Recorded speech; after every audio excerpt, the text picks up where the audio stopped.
Sveicināti! Mans vārds ir Jānis Šķupelis, es esmu Investoru kluba galvenais redaktors, un mēs šodien esam ciemos pie Storent, un jāsaka, kā nevelti. Storent Holding šā gada septembrī ir jānācis vienā no visstraujāk augošiem būvniecības un tehnikas nomas tirgiem pasaulē, Amerikas Savienotajās valstīs. Un tad Storent uzsāk arī savu publisku obligāciju piedāvājumu ar 10% fiksētu gada likmi uz 3,5 gadu dzēšanas termiņu. Un šajā emisijā plānos piesaistīt 18,5 miljonus eiro. Tad no sākuma kaut ko nedaudz pastāstīšu es. Tad es došu arī vārdu Storent līdzdibinātājam un valdes priekšsēdētājam Andrim Pavlovam. Un tad pēc tam mums kaut ko pastāstīs arī Storent finanšu direktore Baiba Onkela. Un pa vidu, es saprotu, būs arī demonstrācija, vai ne? Tā kā būs interesanti. Un, teiksim tā, par cik šis Storent viss stāsts un šī pasākuma stāsts ir lielā mērā saistīts ar ASV, tad mēs tā izdomājam, ka varbūt vajadzētu nelielu ieskatu ASV ekonomikā un finanšu tirgus situācijā. Kādēļ daudzi šobrīd, neskatoties, teiksim, uz dažādām skaļām runām un nepārtraukto ziņu fonu politisko, joprojām izvēlās ASV. Un tad, jāsaka, ar ko man sāk. Mans vectēvs bija liels makšķernieks, un viņš man teica tā, par makšķerēšanu ir viens svarīgais, Jāni, galvenais makšķerēšanas likums ir tas, ka zivis ir jāķer tur, kur viņas ir. Jo tur, kur zivis nav, vispār viņas ir ārkārtīgi grūti noķert. Un to es saku tāpēc, ka biznesi un investīcijas meklē izaugsmi. Un tad, tur, kur šī izaugsme ir, tur investīcijām un arī biznesa izaugsmē ir daudz vieglāk būt. Un tur, kur izaugsmes nav, es nevaru teikt, ka tur nopelnīt nevar, bet tur to ir izdarīt krietni grūtāk. Un tad, runājot par šo kādēļ daudz, neskatoties uz visu, joprojām izvēlās ASV, es paņēmu Starptautiskā valūtas fonda datus. Un pirmais, es ceru, ka jūs neizmaģīsties acis, bet es pēntiņā vecajā labajā apvilku tos gadus, kad ASV ekonomika aug straujāk nekā Eirozonas ekonomika. Un tad mēs īstenībā redzam, ka tie ir gandrīz visi gadi. Un turklāt tajā pirmā kolonā ir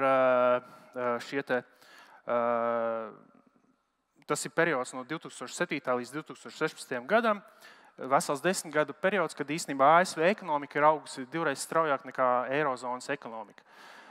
Tad, tad biznesa un investīcijas meklē izaugsmi, un ASV viņa ir atrodama vēsturiski, un īstenībā ir arī tā, ka runājot par nākotni.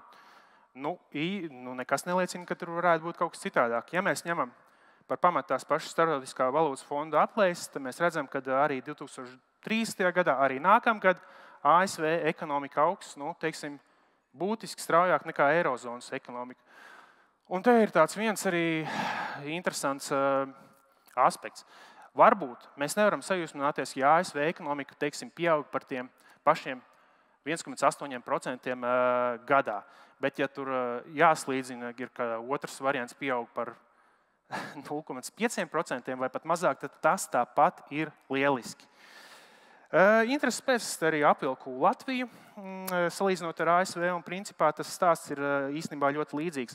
Varbūt ar vienu niansi to, ka tomēr mums nākotnē tiek prognozēta nedaudz straujāka izaugsme, kas ir pozitīvi, lai gan man ir aizdoms, ka tās prognozes tāpat nekad nepiepildās, bet tas ir vesels prognozēšanas bizness. Bet jā. Vēl viena lieta, par ko ļoti mīl runāt ekonomisti, ir produktivitāte. Un tad arī mēs šeit redzam, ka īstenībā ir ieskicējušās diezgan izteikti šķēres, kamēr ASV produktivitāte gan uz stundu, gan uz cilvēku aug, Eirozonā tā labākā gadījumā stagnē, ja ne pat samazinās. Šeit man ir dati kopš 2000. gada. Man liekas, ir bišķi nogriezts tas termiņš. Bet vēl ilgākā termiņā, ja pastieptu, mēs tās produktivitātes šķērs būtu vēl, diemžēl, izteiktāks. Kāpēc tas tā ir? Principā tur, cik tu dziļi gribi rakt, ASV ir vieglāk regulēts darba tirgus, tur ir imigrācija, kas spiež uz leju šīs darba spēka izmaksas, tur ir pozitīva demogrāfija, lielākas investīcijas. Un viens tas, teiksim, pieņēmums ir tāds, ka ASV ir daudz vieglāk pieejams dažādu avotu finansējums. Attiecīgi uzņēmumi tur var finansēt savu attīstību. Un tāpat tās ir tehnoloģijas. Tagad arī šķietami mākslīgā intelekta tehnoloģijas sniedz ASV šo lielāku priekšrocību, un ASV ir uzņēmumi, kur tie būtībā var būt veiksmīgi un var notikt šīs dažāda veida inovācijas.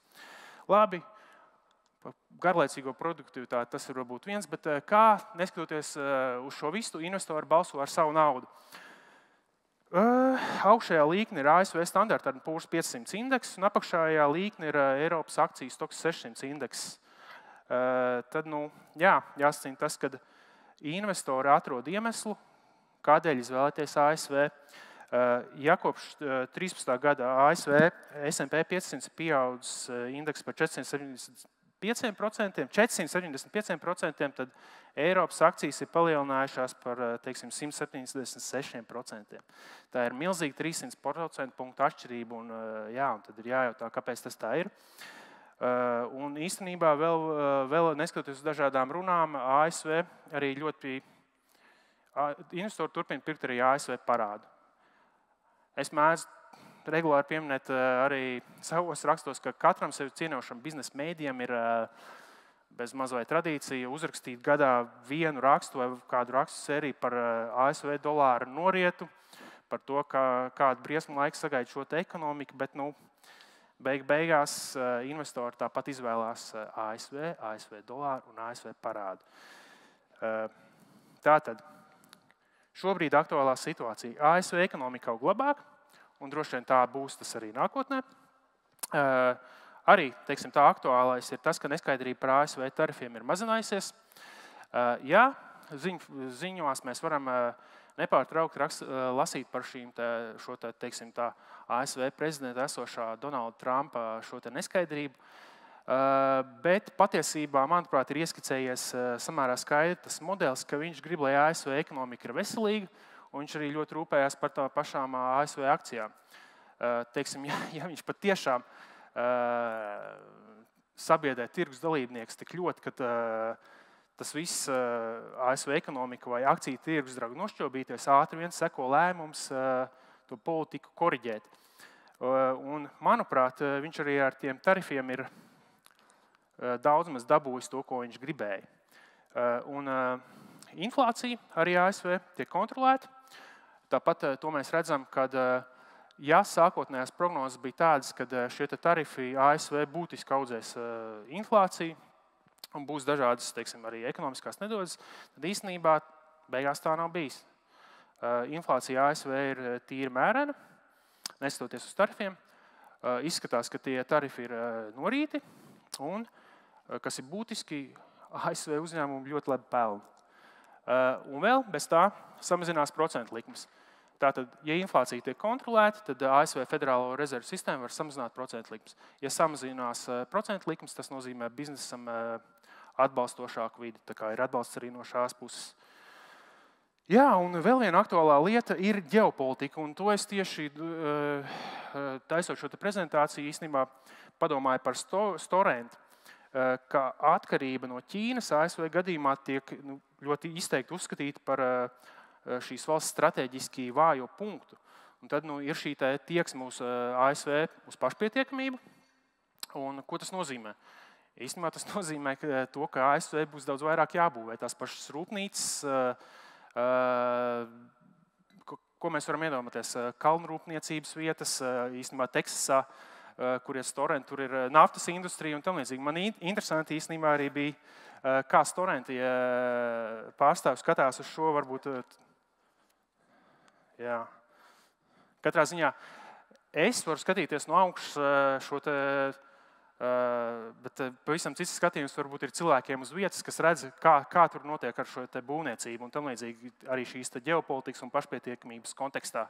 Tieši tajā sakarā arī, labdien visiem, ja? Tajā sakarā tieši arī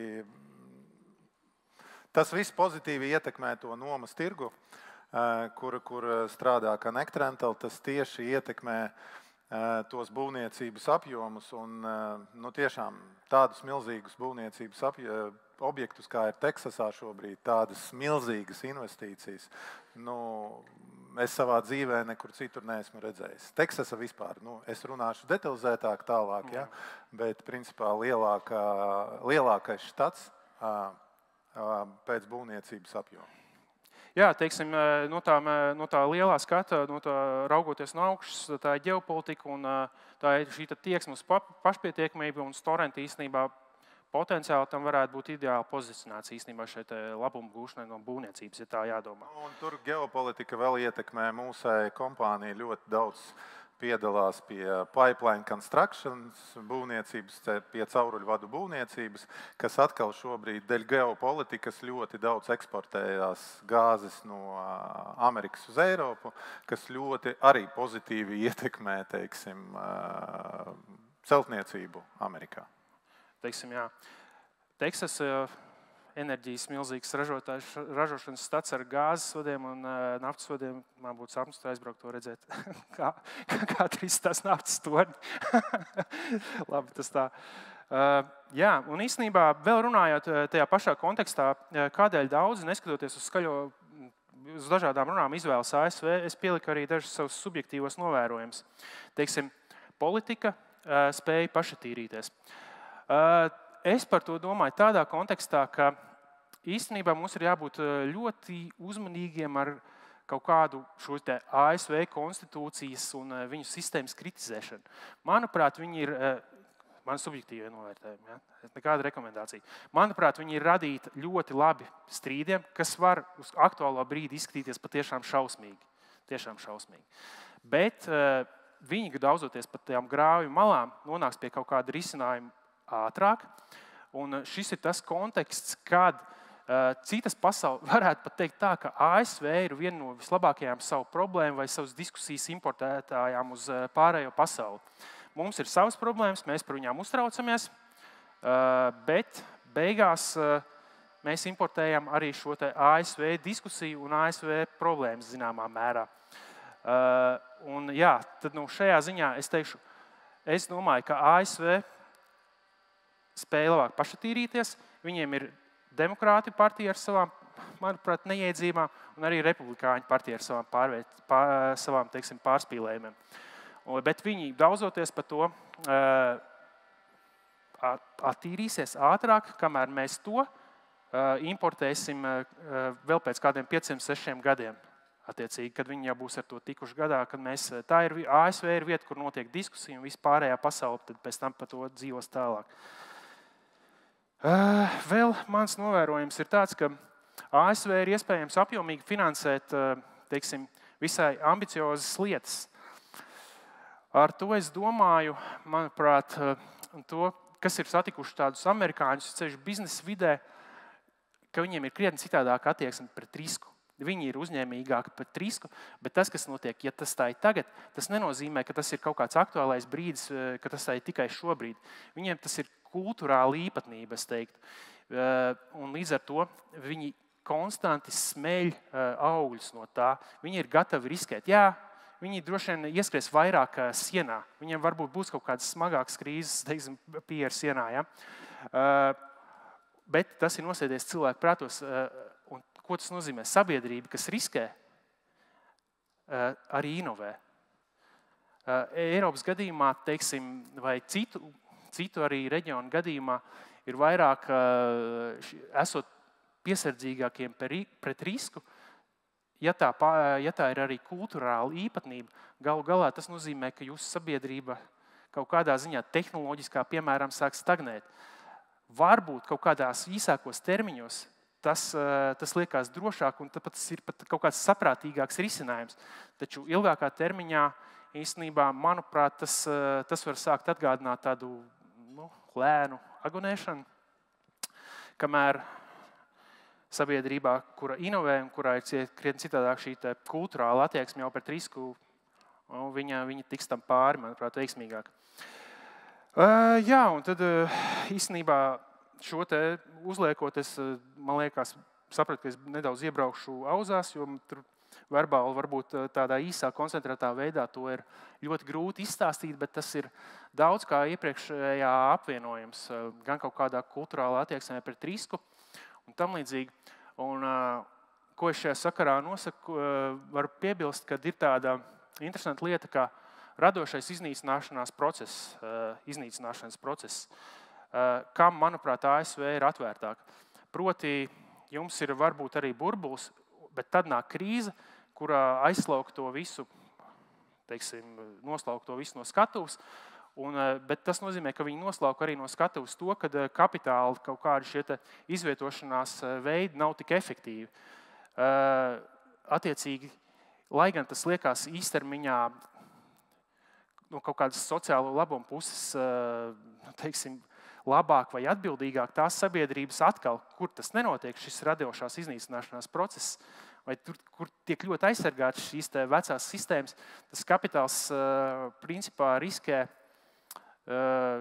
pārāk ilgstoši tikt izvietots neefektīvi, aizstāvot, piemēram, kaut kādas arī lielas valdības schēmas. Es nesaku, ka ASV šajā ziņā būtu ideāli, viņi arī grēko, bet mans subjektīvais novērojums, ka ASV šeit radošās iznīcināšanās procesam, creative destruction, tas ir daudz atvērtāki nekā salīdzinoši ar daudzām citām ekonomikām.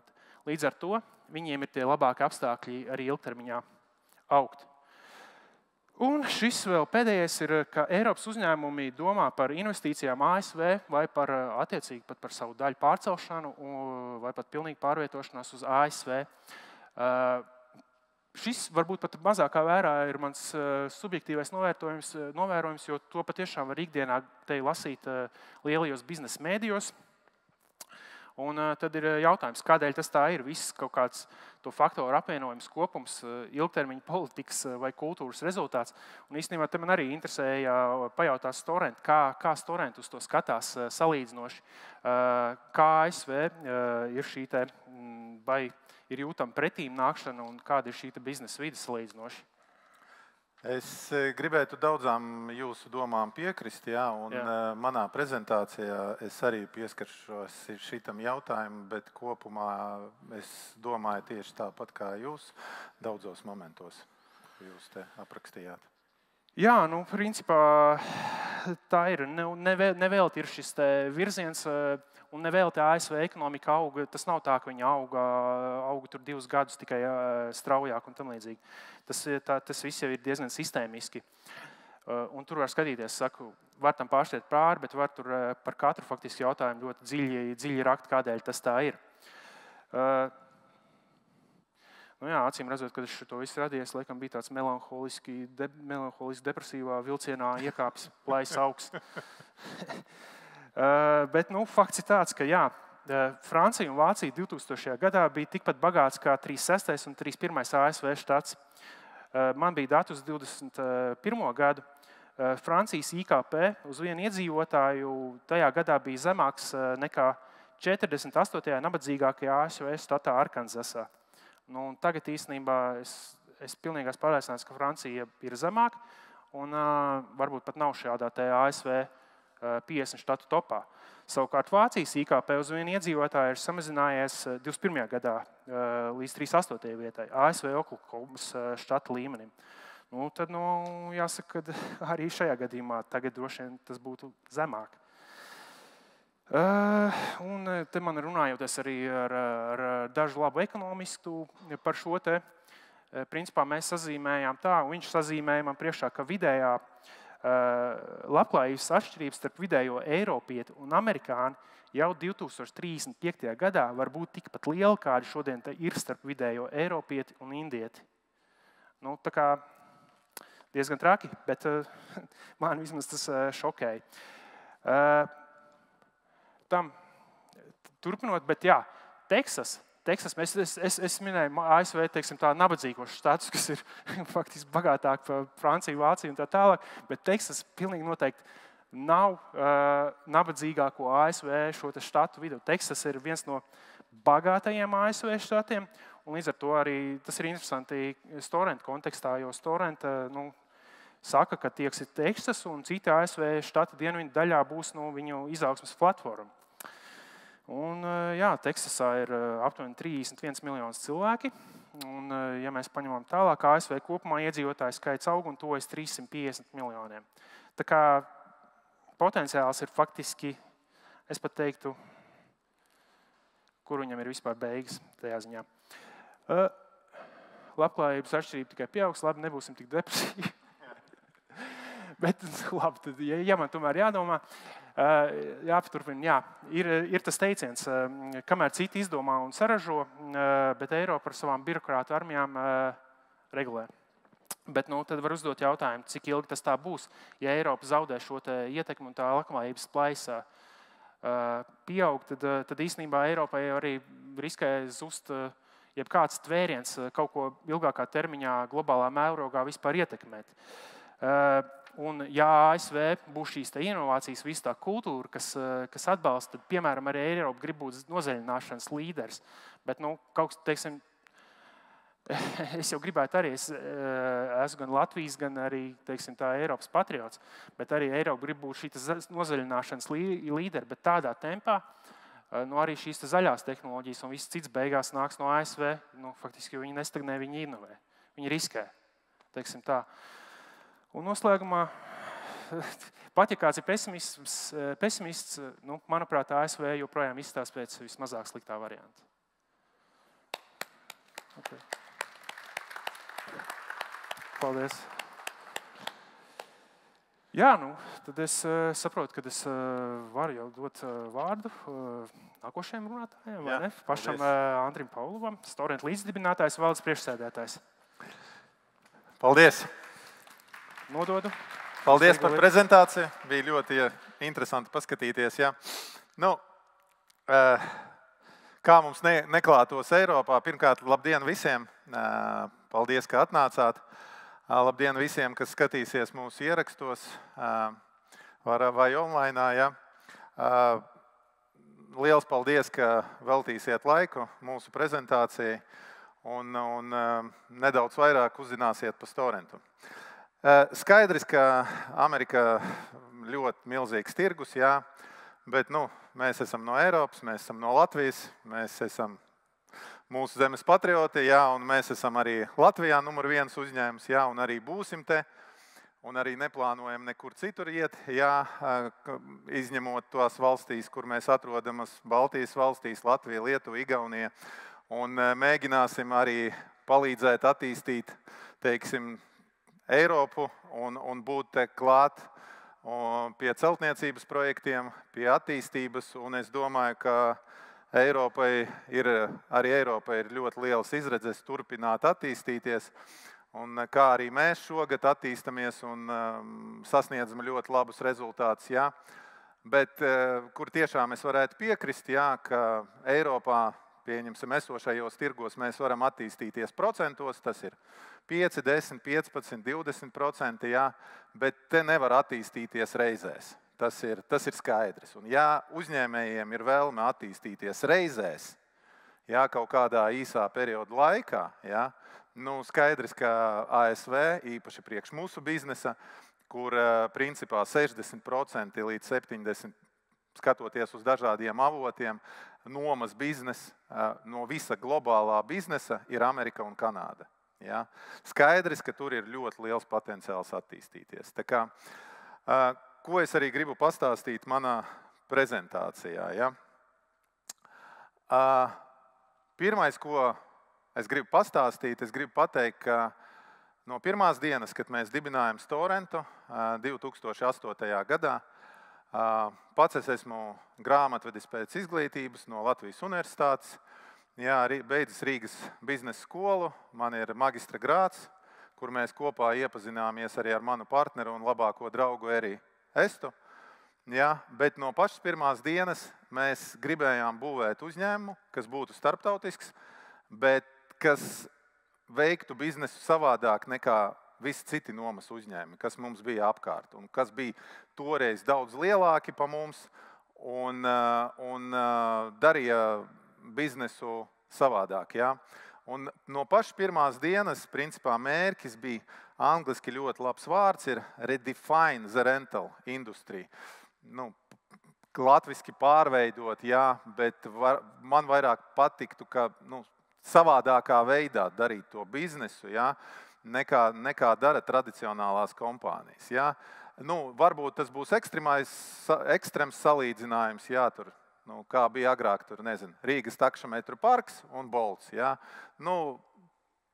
Pakalpojums viens un tas pats. Mēs apsēžamies mašīnā, aizbraucam no punkta A uz punktu B. Bet kā mēs dabujam to pakalpojumu, kā tas viss notiek, ja? Tas ir pavisam savādāk. Mēs ejam tajā virzienā. Mēs savā biznesā gribam visu, gan iekšējo darbību, gan ārējo, darīt savādāk nekā tradicionālās, teiksim, tradicionālajie nomas uzņēmumi. Ja? Un, principā, mūsu mērķis būtu visinnovatīvākā kompānija, nomas kompānija pasaulē. Kas ir StoreRent šodien? StoreRent šodien pēc iegādes Connect Rentala Teksasā ir kopēji apgrozījumi 63 miljoni, EBITDA gandrīz 23 miljoni, peļņa pirms nodokļiem ir 5,4 miljoni. Mēs esam numur 1 digitalizācijā, Baltijā. Mums ir 35 nomas punkti, no kuriem 2 ir Amerikā, Teksas štatā, Taylorā un Jacksonvillē. Kopējais flīts mums ir 150 miljoni. Mēs vēl aptuveni 20-30 miljonus pārnomājam no citiem piegādātājiem, kas nepieder mums. Tas saucamais split rents, re-rents, ko mēs tā kā izmantojam, lai palielinātu mūsu apgrozījumu un sniegt pilnu servisu mūsu klientiem. Mums ir 100% Latvijas kapitāls. Es esmu īpašnieks 50% un, kā es arī teicu, mans labākais draugs, partneris arī Esta, viņam pieder 50%. Mums ir kopā šobrīd 275 darbinieki. Mēs sākam ar tehnoloģijām, mēs ļoti daudz investējam tajās tehnoloģijās no pašas pirmās dienas, bet jebkurš biznes, vai tas ir Latvija, vai tā ir Igaunija, vai tā ir Amerika, sākās ar cilvēkiem. Ja nav komandas, uz kuru tu vari paļauties, kura atbalsta tevi, kura palīdz tev sasniegt mērķus, neko mēs nevaram izdarīt. Un tas ir galvenais mūsu competitive advantage, tas ir mūsu cilvēki. Un galvenā atšķirība, ko mēs mēģinam dabūt iekšā mūsu darbiniekiem, lai viņi tiešām ir orientēti uz rezultātu, lai viņiem tiešām rūp, kā iet uzņēmumam. Ja? Un savulaik mēs kā īpašnieki arī gatavi dalīties ar saviem peļņu, ar saviem rezultātiem, lai mūsu darbinieku labklājību celt. Ja? Tas ir ļoti būtiski un svarīgi mums. Skaidrs, ka mums vajadzīga jauna tehnika. Mēs varam būt superinnovatīvi ar superkomandu, bet ja mums nav tehnika, un mums bija tāds periods 3-4 gadi, kad mēs neko nevarējām investēt, ja? Dēļ īpašnieku struktūras.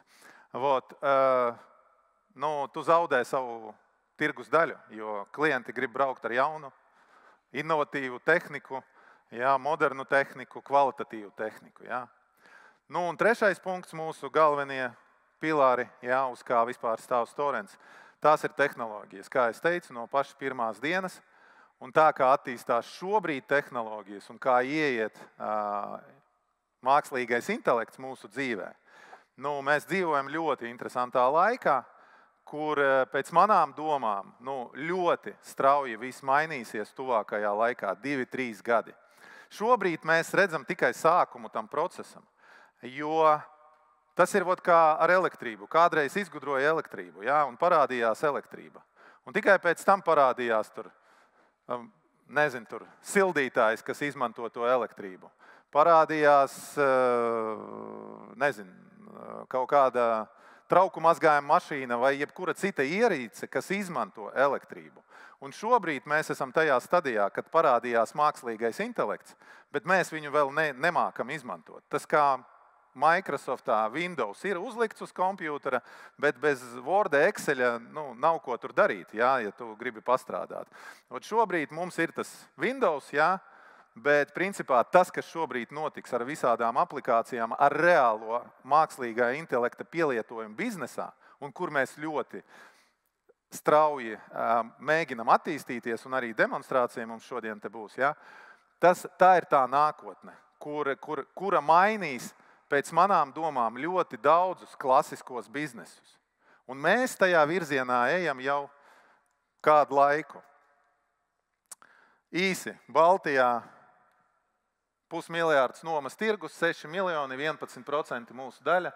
Nordic 2,5 miljārdi, 16 miljoni. Somija, Zviedrija 0,5%. Amerika 7,5 miljārdi. Kopā Kanādā ar Ameriku 340 miljoni iedzīvotāji. Amerikā 0,02 mūsu tur daļiņa no tā visa milzīgā piraga. Milzīgā nomas tirgus. Šeit es jau stāstīju, ka Storents no pašas pirmās dienas mēs strādājam uz to efektivitāti, lai palielinātu uzņēmumu efektivitāti, un tie ir divi virzieni. Pirmais virziens iekšienē. Mēs daudzas sistēmas mainījām. Tas arī nav viegli, tas arī ir grūti. Mēs ieviesām pagājušajā gadā jaunu sistēmu. Arī grūti to, ko mēs darām, tāpēc, ka vienmēr kaut kas jauns nestrādā kā vajag daudz vairāk laika veltīt, naudas, bet tikai, ja tu kaut ko dari, tu vari sasniegt. Un mums, principā, visi procesi, šitie, kas te uzrādīti, sales, customer, tehniskais departaments, finanšu nodeļa, viņi ir automatizēti. Skaidrs, ka līdz tam ideālam, ko mēs gribētu sasniegt, vēl jāiet un jāiet. Bet kas ir ļoti pozitīvi, mums ceļās efektivitāte, kas ir mūsu galvenais rādītājs, apgrozījums uz vienu cilvēku. Tas ir galvenais, ar ko mēs gribam atšķirties arī šeit pret mūsu konkurentiem, lai mēs esam efektīvi, lai mēs pēc iespējas vairāk izmantojot tehnoloģiju, cilvēku pieredzi, taisītu apgrozījumu uz vienu cilvēku. Arī mēs strādājam pie tā, lai uzlabotu to kontaktu ar klientu.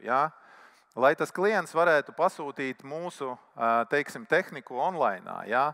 Un lai klients var ieiet mūsu portālā un redzēt visu sadarbības vēsturi. Lai saprastu vienkārši salīdzinājumam, Storentam bija pirmais portāls jau 2010. gadā, kur klients varēja ielagoties, redzēt visus līgumus, visus aktus, visus atlikumus, tehnikas atlikumus. United Rentalam, lielākai pasaulē kompānijā ar 15 miljārdiem apgrozījumu, tāds risinājums parādījās 13. 14. gadā aptuveni. Es precīzi neatceros, bet kaut kur 2-3 gadi līdz 4 vēlāk nekā mums. Mēs, principā, pasaulē bijām pirmie, kas no nomas kompānijām kaut ko tādu piedāvāja. Un šobrīd mēs strādājam, ejam tālāk. Mēs attīstam to visu. Un, kad parādījās Baltijā, pieņemsim Smart ID, es sapratu, tas ir tas moments, kad mūsu klientam būs ļoti ērti to darīt. Jo šobrīd klients var pasūtīt jebko neizejot no mājas, jo mēs viņu ļoti viegli varam identificēt. Tas mums ļoti ir svarīgi, jo citreiz mēs nomājam tehniku, kas maksā 200 eiro, citreiz 200 000. Un mums ļoti svarīgi saprast, kas pasūta to, kas dara to. Bet principā šobrīd jūs varat sēdēt uz dīvāna, pasūtīt tehniku, viņa atbrauks uz jūsu objektu, un cilvēks viņu pieņems un strādās, izdarīs to, ko vajag, un pieteiks un atsūtīs viņu atpakaļ.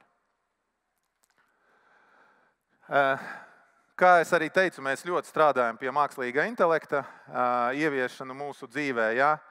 Un tas arī būs šodien paraugs, bet mēs šobrīd jau testējam sistēmu, pieņemsim mūsu pārdevēju, tepat Latvijā jau testē sistēmu, vienkārši, lai saprasti, aizsūta izziņu WhatsApp un pasaka, lūdzu, uztaisi man rezervāciju tādu un tādu klientam, tādam un tādam uz tādu tehniku. Un sistēma automātiski visu to dara. Viņa atradīs klientu, viņa pati paprasīs, kādā objektā to darīt. Viņa var paprasīt, viņš precīzi var nezināt, kādu tehniku vajag, pieņemsim, pateikt, kādu darbu vajag izdarīt. Un sistēma piemeklēs to tehniku. Viņa pateiks, kas ir atlikumos, un viņa izveidos automātiski rezervāciju mūsu sistēmā bez nekādas klikšķināšanas pa klaviatūru vai uz mobīlo telefonu vai vēl kaut kā savādāk.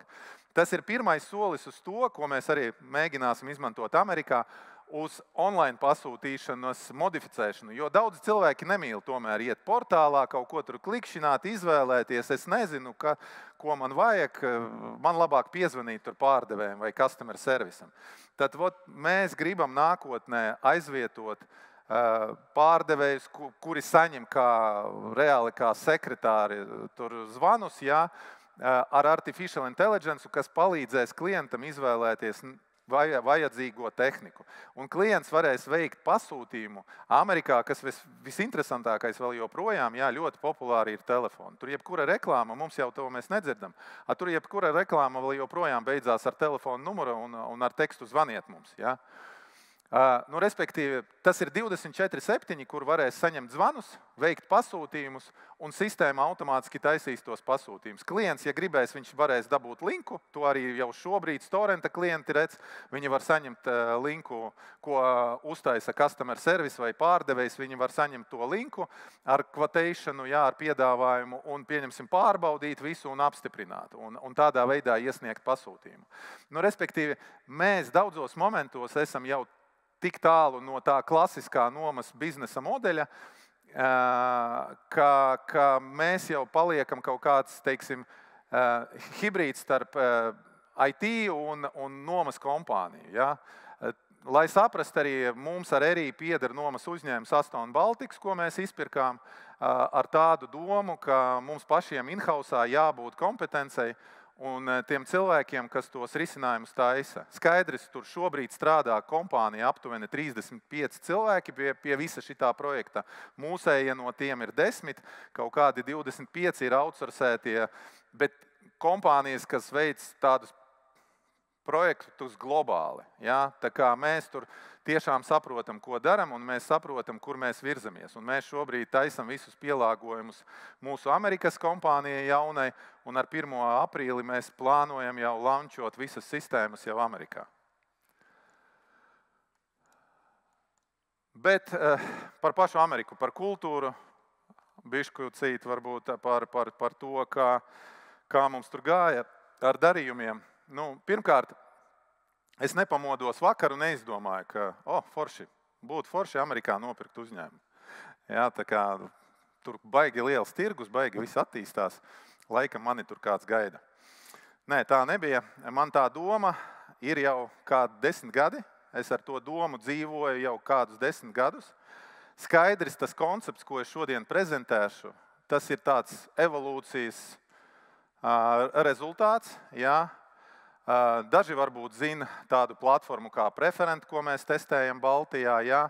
Daži varbūt zina tādu freight platformu, viņa līdzīgi kā Bolts priekš taksī, bet priekš pārvadājumiem Cargo Points. Kā es arī teicu, mums ir nomas uzņēmums, IT uzņēmums, kas ievieš Microsoft sistēmas tādas kā Accept un Navisions. Ja? Un es visu laiku domāju, kā to salikt kopā, digitālo daļu un klasisko nomas biznesu, ja, kopā, lai tas ietu roku rokā un palīdzētu attīstīties. Ja, un tas ceļš bija ilgs, kamēr mēs atnācām pie kaut kāda konkrēta modeļa, ko mēs šodien prezentēsim arī jums un stāstīsim par ko. Bet runājot par darījumu, pirmais novērojums Amerikā, kur es varētu piekrist, jā, iepriekšējām cilvēkam, kas prezentēja un stāstīja, ka ļoti visi orientēti uz rezultātu. Visi grib, ir biznes, daram, nav biznesa, nedaram, netērējam lieki laiku, nerunājam lieki, nesēžam stundas sapūcēs, jā, bet ja cilvēki grib darīt biznesu, tad viņi tiešām atvērti un iet uz to gala rezultātu. Jā, viņi tiešām gatavi uzņemties risku daudz vairāk. Tas attiecās arī uz mūsu bankām, pieņemsim. Baltijā, Nordikā bankas risks ir lielāks nekā biznesa. Amerikā biznesa tomēr ir lielākais svars biznesam nekā riskam. Ja? Viņi arī tur gatavi uzņemties vairāk, un tāpēc arī tur resursi ir pieejami. Mēs arī nofinansējam daļu no darījuma Amerikā, kur nelikās sākumā, ka tas ir realistiski. Ja? Cilvēki ļoti atvērti, ļoti grib palīdzēt. Kad tikai parādījās ziņa par to, ka Storents iet uz Ameriku, Amerikas nomas asociācijas prezidents, lai saprastu, tur ir tūkstošiem dalībnieku, nezinu, tur 20, 30 tūkstoši, varbūt arī vairāk, es nezinu precīzi cipru, bet viennozīmīgi tūkstošos. Ja, uzrakstīja man LinkedInā, ja vajag kaut kādu palīdzību, droši raksti, palīdzēsim, dalīsimies ar kontaktu, kas mēs pret to Amerikas tirgu. Ja, nekas. Un kaut kāds viens raksts bija kaut kādā tur rental newsā vietējā Amerikā. Ja, bet cilvēks nāk pretī, cilvēks grib palīdzēt, un cilvēks tiešām dalījās ar kontaktiem un ļoti daudz palīdzēja. Kopumā attieksme, sabiedrības attieksme pret biznesu, pret biznesmeņiem, pret cilvēkiem ir tāda, ka man liekas, ka viņu attieksme ir tāda, ka tie cilvēki palīdz vairot valsts labklājību. No, tāda ir sajūta, ka tu ej, tev visi grib, lai notiktu darījums. Viņi nedomā, kāpēc tas var nenotikt, viņi tiešām ieinteresēti, lai tas notiktu. Skaidrs, tev jābūt profesionālam. Skaidrs, tur ir stingris face control, ja tu atnāc un tu nesaproti, pa ko runā, tev nav skaidras vīzijas, skaidrs, neviens ar tevīm nerunās. Bet jā, tev ir skaidra vīzija, tu saproti, ko tu gribi būvēt, tu saproti, kur tu ej, un cilvēki to redz, ka tu esi profesionāls. Viņi tevi atbalstīs un palīdzēs sasniegt tos rezultātus. Tas ir ļoti patīkami. Kā es arī teicu, mums ļoti daudz palīdzēja Mike Crouch, viņš ir M&A agents, kurš principā mums piedāvāja to uzņēmumu. Viņš kādreiz bija Volvo Rents vadītājs Eiropā. Ja es pareizi atceros, Rents, nezinu, Volvo, bet laikam Rents tomēr. Ja, un viņš arī deva kontaktus ar bankām, ar visiem, lai tiešām tas darījums notiktu, jo viņš tiešām ļoti stipri palīdzēja un atbalstīja ar savu networku. Ja, un kas ir vēl svarīgi? Viņiem nebija svarīgi, ka mēs no Latvijas, viņi varbūt daži pat nezināja, kur tas ir, ja, bet ja mēs zinājam, ko mēs gribam, kā mēs gribam, un pat nebija pat tik svarīgi, kāda mums tur angļu valoda, jā, tur vai ar akcentu, bez akcenta, cik brīvi, jā, bet viņi tiešām bija orientēti uz rezultātu, lai palīdzētu. Tas teiksim, nebūtu iespējams tas darījums, ja visi šitie cilvēki nebūtu ieinteresēti. Labajā pusē ir Cody, tas ir īpašnieks Connect Rentalā, Baibai blakus mūsu finanšu direktoram ir Šels, viņi ir brālēni, jā, vienam ir 60, otram 40 gadi, bet arī cilvēki no tās Teksasas, kas arī pa kultūru runājot, viņi ļoti tuvu mums, viņi ļoti strādīgi tādi kā mēs šeit, jā, kuri tiešām hard workeri, jā, un daudz laika velta, lai attīstītu. Viņi tādi, ja viņi pateica, viņi dara, jā, viņiem nepatīk tukši runāt, daudz runāt. Viņi ir ļoti tādi straight forward, jā, teiksim, jā. Kas ir ļoti viegli. Un man arī tāds raksturs diezgan tieši, jā, es arī vienmēr tā patiešo, un mums ļoti labs kontakts, arī man ar viņiem. Tiešām mēs uzskatām, ka mums paveicās ar pirmo kompāniju, ko mēs iegādājamies, un ar tiem cilvēkiem, kas ir mums šobrīd komandā. Mēs ceram, ka viņi palīdzēs mums attīstīt ne tikai Connect Rentalu, bet Storent USA nākotnē kopā ar mums. Jā. Darījums, ko mēs nopirkām, Connect Rentals, darījums sākās februārī, beidzās 30. septembrī. Vienīgā lieta, kas bija tiešām grūti un smagi un kur vajadzēja pierast, tā ir juristu valsts, lai saprastu tie līgumi apjomīgi, lieli, lai tos visus līgumus izlasītu, iziet cauri. Tas tiešām bija sarežģīti. Un tur pie tā darījuma kopā bija, laikam, 5-6 juristi strādāja no visām pusēm, ja mēs saskaitam kopā, ja? Un banku vēl ierēķinam. Tā kā tas bija sarežģīts process tieši no juridiskās puses, ja? Bet tā kā visi bija orientēti uz to, ka vajag rezultātu, gāja ļoti ātri. Jā, kompānija šobrīd eiro 13,5 miljoni apgrozījums, 7,2 EBITDA, 5 miljoni profits. Kāpēc tādi labi rezultāti? Jā, tāpēc, ka Amerikā vienkārši cena aptuveni reiz 2 lielāka nekā te. Amerikā mums te vidējais nomas termiņš ir 3 dienas, viņiem ir 3 mēneši. Mums pa gadu ir 86, 87 tūkstoši darījumi uz torentu, kad tehnika iziet, atgriežās atpakaļ. Viņiem tur vienkārši nesalīdzināmais apjoms mazāks. Ja? Tas viss mums prasa laiku, naudu. Atnāca tehnika notīrīt, nolikt, apkopt. Ja? Tas viss ir sarežģīti. Tāpēc tur pavisam cits rentabilitātes. Un tur nav sezonalitātes. Ja? Tur nav ziemas. Tur viņi strādā visu gadu. Jā. Un tāpēc mēs arī fokusējamies pamatā uz dienvidiem, kur tie paybacki ir lielāki, un arī dienvidi šobrīd visvairāk attīstās.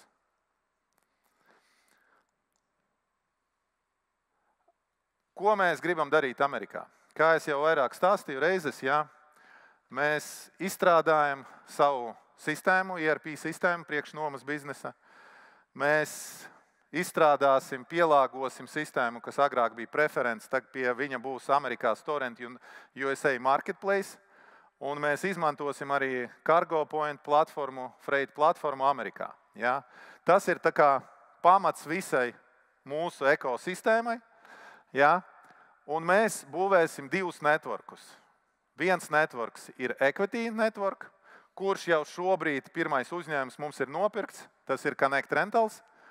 Un mēs plānojam arī būvēt Storent Partner Network. Es viņu precīzāk nosauktu Storent Digital Partner Network, jā, kur mums nepiederēs daļas. Kāpēc mēs uzskatām, ka tas ir iespējams? Un kādi mums vispār mērķi, kāpēc mēs to gribam visu darīt? Jā? Tāpēc, ka, lai konsolidētu tirgu un tikai pirkt uzņēmumus, mēs saprotam, ka mums nav tik resursus un mēs nevaram to atļauties. Jā? Bet, lai to tirgu ātri konsolidētu, jā, zem vienas platformas, kas nebūs tikai marketplace. Tā būs platforma, kas atļaus viņiem pārnomāt viens otram, sadarboties, nomāt, pieņemsim no kaut kādiem ražotājiem tehniku. Nākotnē domā piedāvāt arī caur to platformu finansējumu, līzingus tiem maziem uzņēmumiem un vidējiem nomas. Kāpēc mēs domājam, ka tas vispār var strādāt? Jo 75 miljārdi tirgus, numur 1. Numur 2, pieregistrēto uzņēmumu ir 25–30 tūkstoši pieregistrēto nomas uzņēmumu, kuriem ir darbības veids noma. Ja? Ja pat mēs tur atņemam 2/3, ka viņi nestrādā vienkārši pieregistrēti, paliek, tur 10 tūkstoši. No tiem 10 tūkstošiem pirmie 3 aizņem 35% lielākie Amerikas uzņēmumi, un pirmie 100 aizņem 50%. Un tālāk 50% aizņem aptuveni 9200 vai 10 000 mazie nomas uzņēmumi, mazie un vidēji nomas uzņēmumi. Tas no 1 miljona aptuveni līdz 50 miljoniem, pat nav 50 miljoni, 25 miljoni. Ja? Un mēs redzam ļoti lielu vēlmi pēc tādam risinājumam. Viņiem nav tehnoloģijas, viņiem nav pieredzes, kā piesaistīt finansējumu no bankas. Viņiem diezgan stipri klibo finanšu uzskaite. Un tagad mēs to jau varam spriest, tāpēc, ka mēs to reāli redzam uz tā uzņēmuma, ko mēs nopirkām. Bet viņi super pārdevēji. Viņi super cilvēki, kas zina, kam pārdot, kā pārdot. Viņi zina, kuram klientam kādu tehniku piedāvāt. Viņi nodrošina excelentu servisu. Bet šito visu back office, ja, ko viņiem kam pieredzes trūkst, kam naudas, kam vēlmes, kam sapratnes. Ja? Bet reāli tas ir ļoti liels mīnus šobrīd, un arī viņiem varbūt nebija tādas spiediena uz to, tāpēc, ka tāpat viņiem bija labi rezultāti. Bet situācija tirgu mainās. Tie cilvēki, kas bija objektā un pieņēma lēmumus, ko nomāt, viņi pamazām aiziet uz ofisu. Un ja viņi aiziet uz ofisu, viņi vairs nevar līdz viņiem tikt. Līdz viņiem var tikt tikai lielie uzņēmumi, kuriem ir platformas, kuriem ir online, kuriem ir tur artificial intelligence, jo tie cilvēki, kas sāk pasūtīt to tehniku, viņi pārvācās no objekta uz ofisu, kur viņi grib redzēt visu sadarbības vēsturi, kur viņi grib redzēt visu informāciju, lai viņiem būtu ērti visu to izdarīt, pasūtīt un nodrošināt. Tad par Equity Base platformu. Mūsu mērķis līdz 30. gadam nopirkt minimums 10 uzņēmumus, bet skaidrs, mums ir bondi, mums ir kovenanti, mums jāievēro viņus, un ja mēs nevarēsim attīstīties ar tādu ātrumu, kā mēs gribam, skaidrs, mēs domāsim, kur piesaistīt vēl papildus equity, ja tie uzņēmumi mums nāks. Un šobrīd mēs redzam tādu potenciālu, kā to izdarīt. Mēs viņiem piedāvājam ne tikai izpirkt, bet arī likt naudu equity, un tādas sarunas arī ir ar dažiem uzņēmumiem šobrīd. Mēs piedāvājam viņiem visu mūsu ekosistēmu, un plus mēs piedāvājam mūsu know-how, digitālo risinājumus. Un ko es vēl gribu pateikt, kas varbūt būtiski cilvēkiem, varbūt, kas tikai varbūt taisās kaut ko būvēt Latvijā, vēl kaut kur. Mums ir ļoti labi piemēri, kas strādā starptautiski, jau ir, jā, un es domāju, mēs arī būsim veiksmīgs piemērs, kas strādās starptautiski un strādās Amerikā. Es esmu pārliecināts, ka mēs būsim tādi, jā. Un vienīgā lieta, ko jāsaprot, ka mēs citreiz pa zemu novērtējam paši sevi, un mēs domājam, ko ta mēs tur no Latvijas maziņas tur kaut kur Amerikā. Tagad mēs apbraukājām ar manu partneru Entos štatus, mēs bijām pie kaut kādiem tur 11 nomas uzņēmumiem, un mēs tiešām saprotam, ka nav.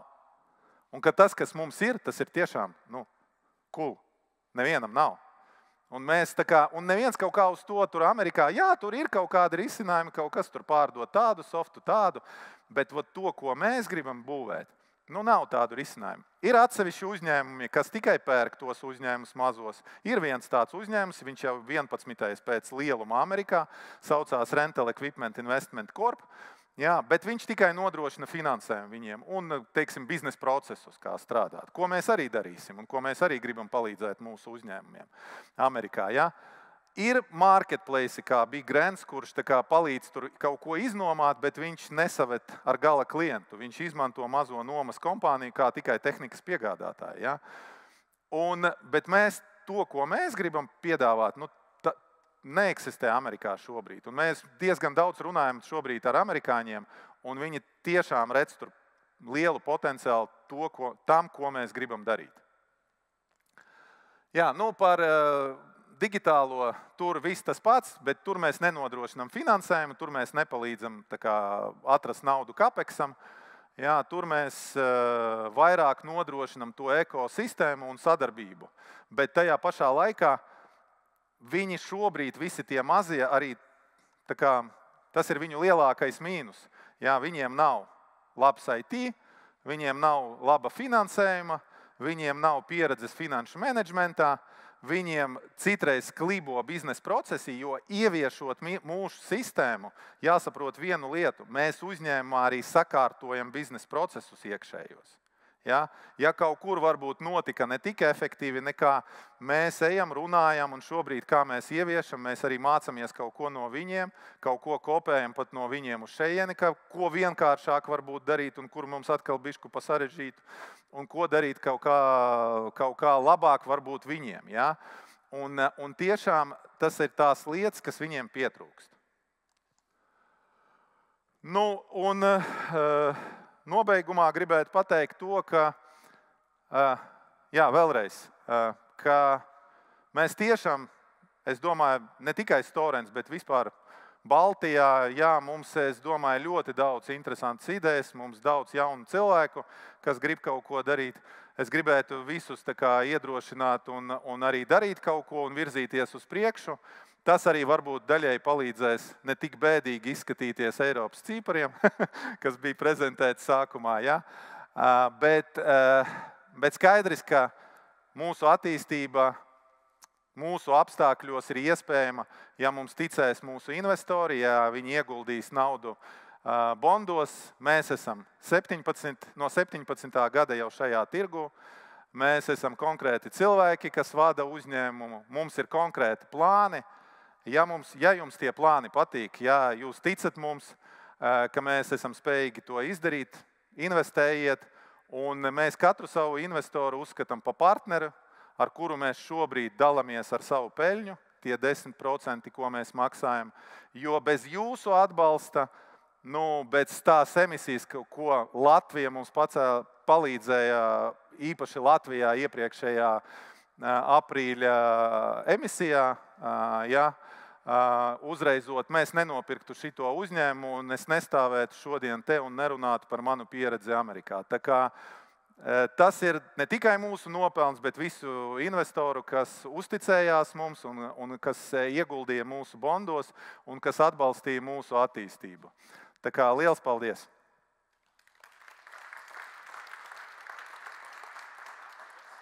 Jā, varbūt jautājumi kaut kādi ir. Jā, tieši tā. Es īstenībā šis būtu lielisks brīdis arī jautājumiem jums, jo kamēr es saprotu, te ir iktais to teiksim, demonstrāciju, vai ne?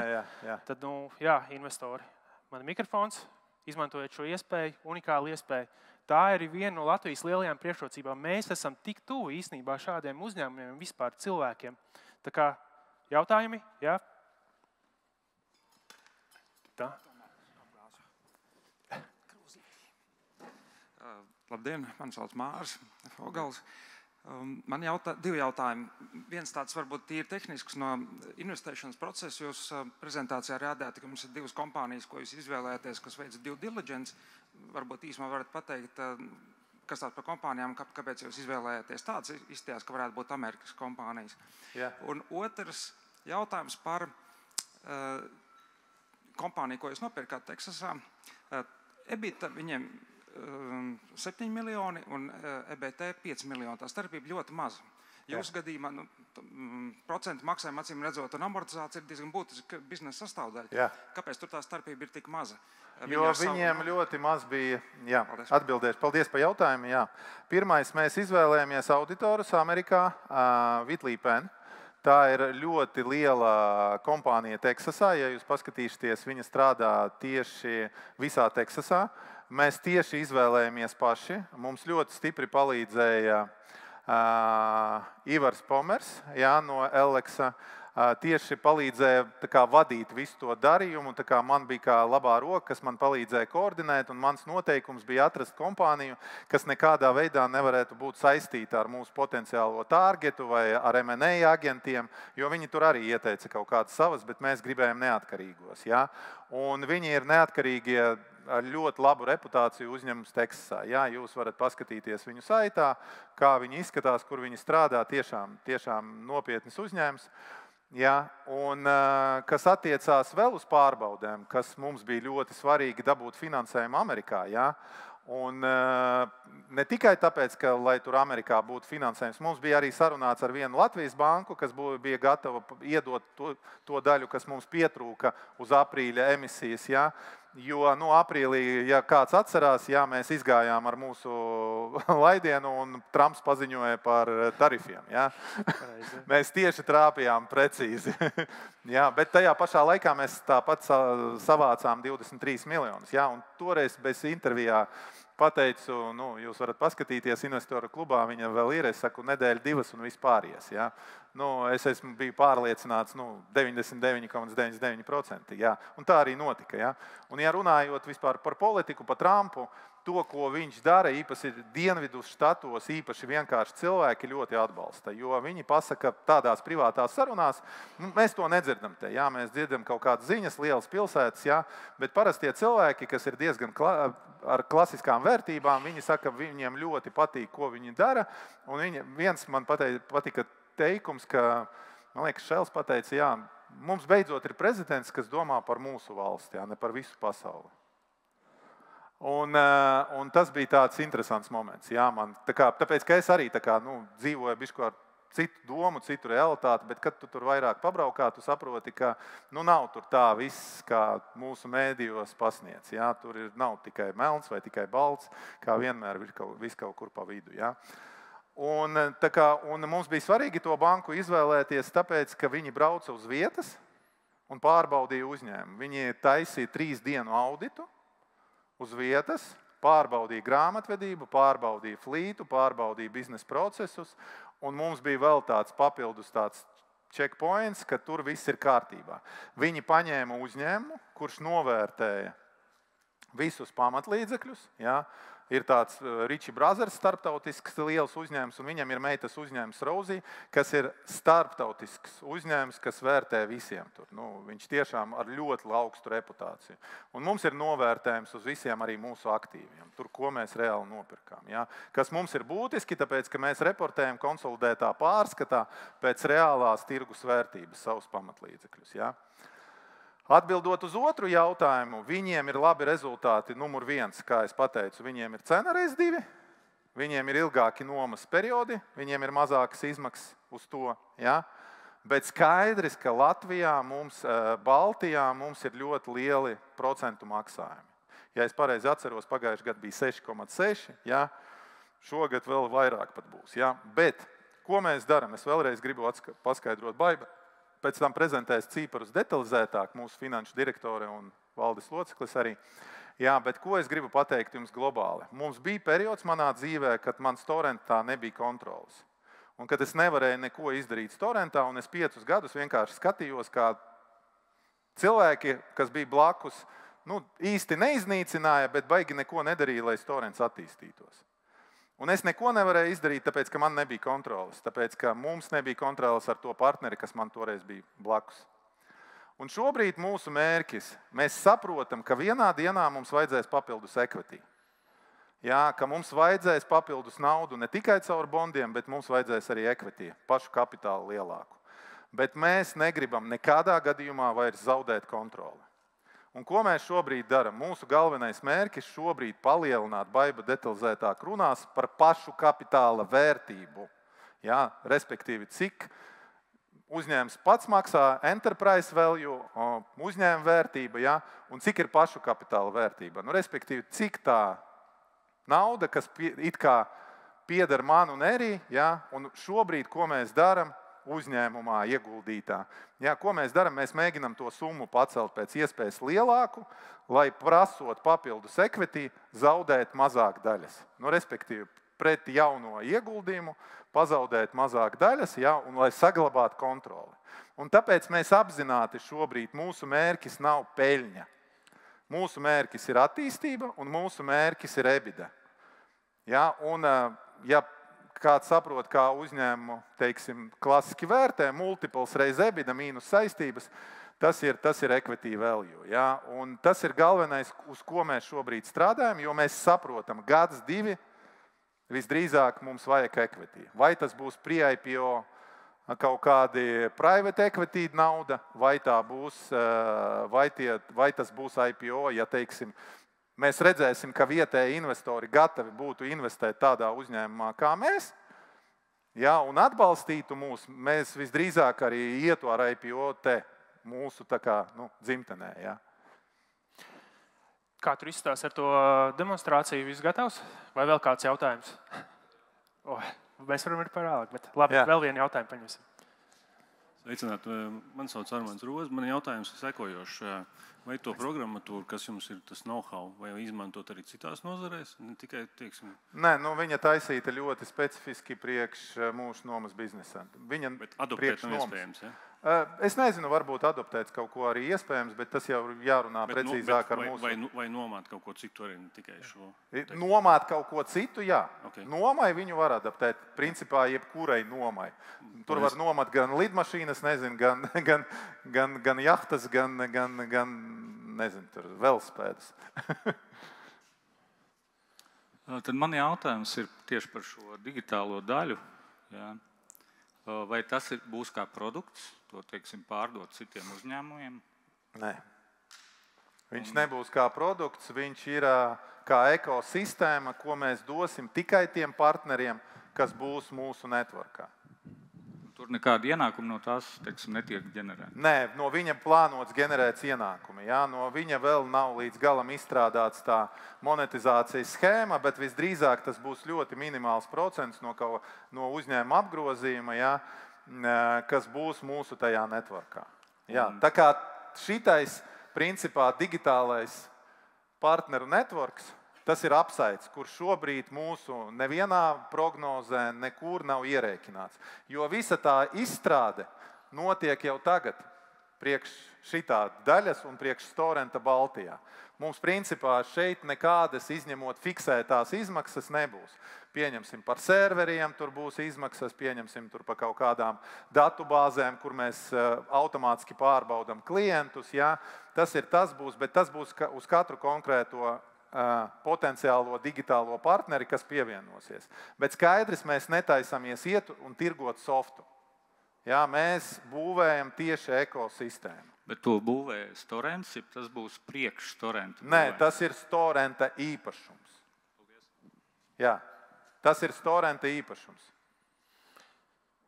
Tas ir arī, lai saprast, mēs tikai pēdējos 5 vai 6 gados ieinvestējam aptuveni pie 10 miljoniem šajā tehnoloģijā. Tas nav tā, ka tas ir tur vakar izgudrots. Ja? Un tā ir principā jau otra. Mums bija pirmais risinājums, kuru es sapratu, ar kuru nevar iet uz Ameriku, jo viņš bija uz vecām tehnoloģijām būvēts. Un mēs sākam būvēt jaunus risinājumus. Un paldies arī visai Storent komandai, kas piedalījās pa lielam testēt to visu. Un mums arī gāja diezgan challengīgi, jā, bet kā vienmēr jebkurā jaunā projektā. Bet toties mēs šobrīd, mums ir produkts, ko mēs tagad pielāgojam. Mums vajag nelieli pielāgojumi Amerikai, un mēs principā varam startēt jau jebkurā nomas uzņēmumā Amerikā ar visu mūsu ekosistēmu. Storent beigās būs vairāk ASV uzņēmums? Es taču teicu, te mēs varam attīstīties procentos tur reizēs. Ja mēs globāli runājam, skaidrs, mans sapnis ir būt tur 5 gados top 20, bet 10 gados top 10 Amerikas uzņēmumu. Tas ir, 200 miljoni, 250 jābūt, lai tu esi top 20, un $500 miljārds tev jābūt, lai tu esi top 10. Ja? Bet skaidrs, to jābalansē ar finanšu iespējām. Sapņot jau var, bet ja nav sapņu, tad tu nekur nevirzies. Jā, tā. Bet nauda ir nauda, un tāpēc mēs arī esam šeit, tāpēc mēs esam reizojam bondus, tāpēc mums vajag atbalsts mūsu investoriem, un mēs ceram uz ļoti lielu Latvijas atbalstu no Latvijas investoriem. Viņi nav tik aktīvi kā Igauņi iepriekš bijuši kādreiz, jā, bet tagad to investoru skaits lielāks. Un es domāju, ka mums arī Latvijā ir interesanti uzņēmumi, ir interesanti piemēri, kas dara ne tikai būvē kaut kādu real estate, ja, kaut kādu kārtējo tur māju, ja, ko grib pārdot, ja, bet mums tiešām ir projekti, kas ir interesanti. Ko, laiks šai demonstrācijai tehnoloģijas? Jā. Laikā nav tikai... Jā. Paldies, Andri, liels.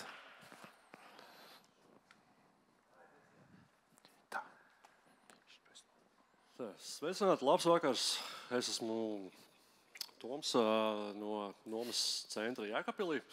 Es ikdienā aktīvi piedalos šī AI asistenta testēšanā, paralēli saviem ikdienas pienākumiem.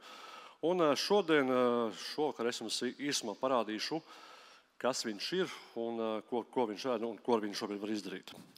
Tad pats primārais, mēs izvēlamies menu opciju, viņš piedāvās mums tālāko ceļu. Kā jau arī Andris minēja, viņš tiek izstrādāts ar domu, ka beigās viņš šeit tiks līdz klientiem. Pagaidām viņš ir vairāk bāzēts uz mūsu pašu lietošanu. Tātad menu sekcijā ir 3 opcijas. Sales order, tas ir tīri pasūtījuma izveidošana no nomas tehnikai. ARMS docs, tur ir tīri manuāļi, update relīžu apkopojumi. Tas jau tīri ir priekš pašiem Storent darbiniekiem. Piemēram, jauniem darbiniekam viņam nav kam ātrumā pajautāt, kā ko izdarīt. Viņš teorētiski var arī tiekšā AI sistēmā izvēlēties otro sekciju, piemēram, parādi, kā man pieredzēt jaunu klientu. Viņš hops, tad uztaisa ātro versiju. Un trešais, tech support, tas ir vairāk domāts tehniskajam departamentam, tīri kā tehnikai, kādi taisīs apkops, ātrais rezumē. Šovakar es jums parādīšu tieši pirmo opciju, kā ar AI palīdzību, bez rakstīšanas, vienkārši balss funkciju. Es izveidoju priekš klienta rezervāciju. Es biju objektā, klients sarunājas, un es braucu tālāk, un man vajag izveidot pa ceļam rezervāciju. Tātad es izvēlos pirmo opciju, viņš atzīmē, ka viņš sapratis, un tad jau es ar viņu sāku runāt. Klients LMK ceļi, objekts uzturēšana, 500 kg vibro plate no 24. datuma uz 3 dienām. Tad viņš tagad izlasīs manu ziņu, noklausīsies, izvilks ārā visus atslēgu vārdus no tā, ko es viņam tikko pastāstīju. un man uzdos visdrīzākais konkretizējošu jautājumu. Iespējams pārprecizēs tieši objektu. Ja viņš būs visu līdz galam saprast gan klientu, gan objektu, tad viņš pārprecizēs tieši par to, vai tiešām es vēlos to lietu tehnikas vienību. Atvainojos. Neliela tehniska. Tā, tūlītās. Ekrāns nobloķējās, līdz ar to streams apstājās.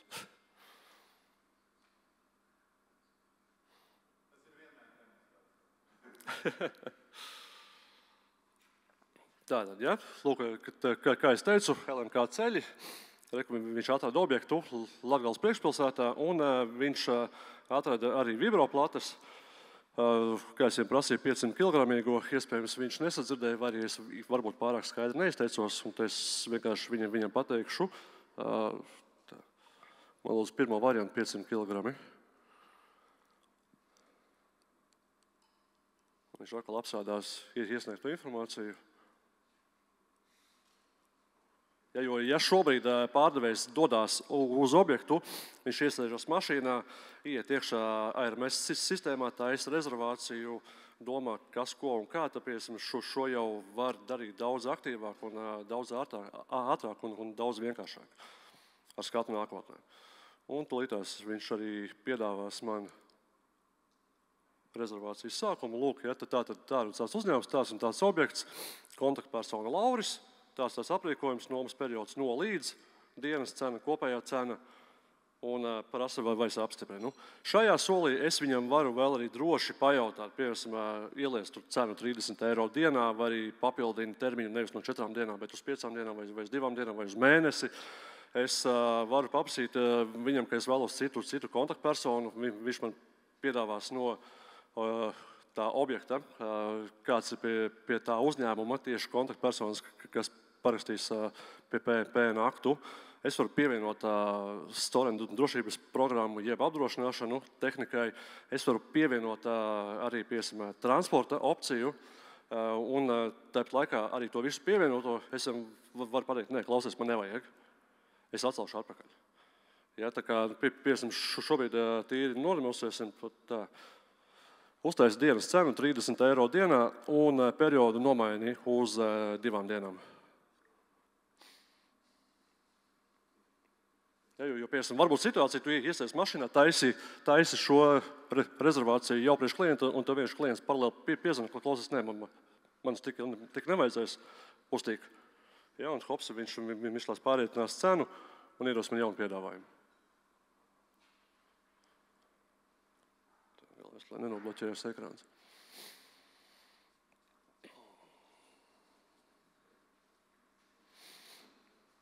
Ja, tā kā redzams, cena tika nomainīta uz 30 eiro dienā. Pirms tam man bija 4 dienas, tagad ir 3 dienas. Viss kopējais aprēķins atlaide gan no standarta cenas procentuāli, gan eiro. Un viņš prasa, vai vēlos apstiprināt pasūtījumu. Es jums saku, jā, apstiprinam. Un viņš izveidos pasūtījumu jau ARMS sistēmā un iedos man linku uz to sistēmu. Un vēl viena lieta, ko es aizmirsu pateikt, pirms apstiprina pasūtījumu, var arī nomainīt šīs tehnikas izsniegšanas adresi. Ja tas pārdevējs ir piesaistīts pie Zoltūdas ielas, bet viņš zina, ka tā tehnika būs no Pildas ielas punkta, viņš arī var pateikt, ka nomaina izsniegšanas punktu no Zoltūdas uz Pildas ielu.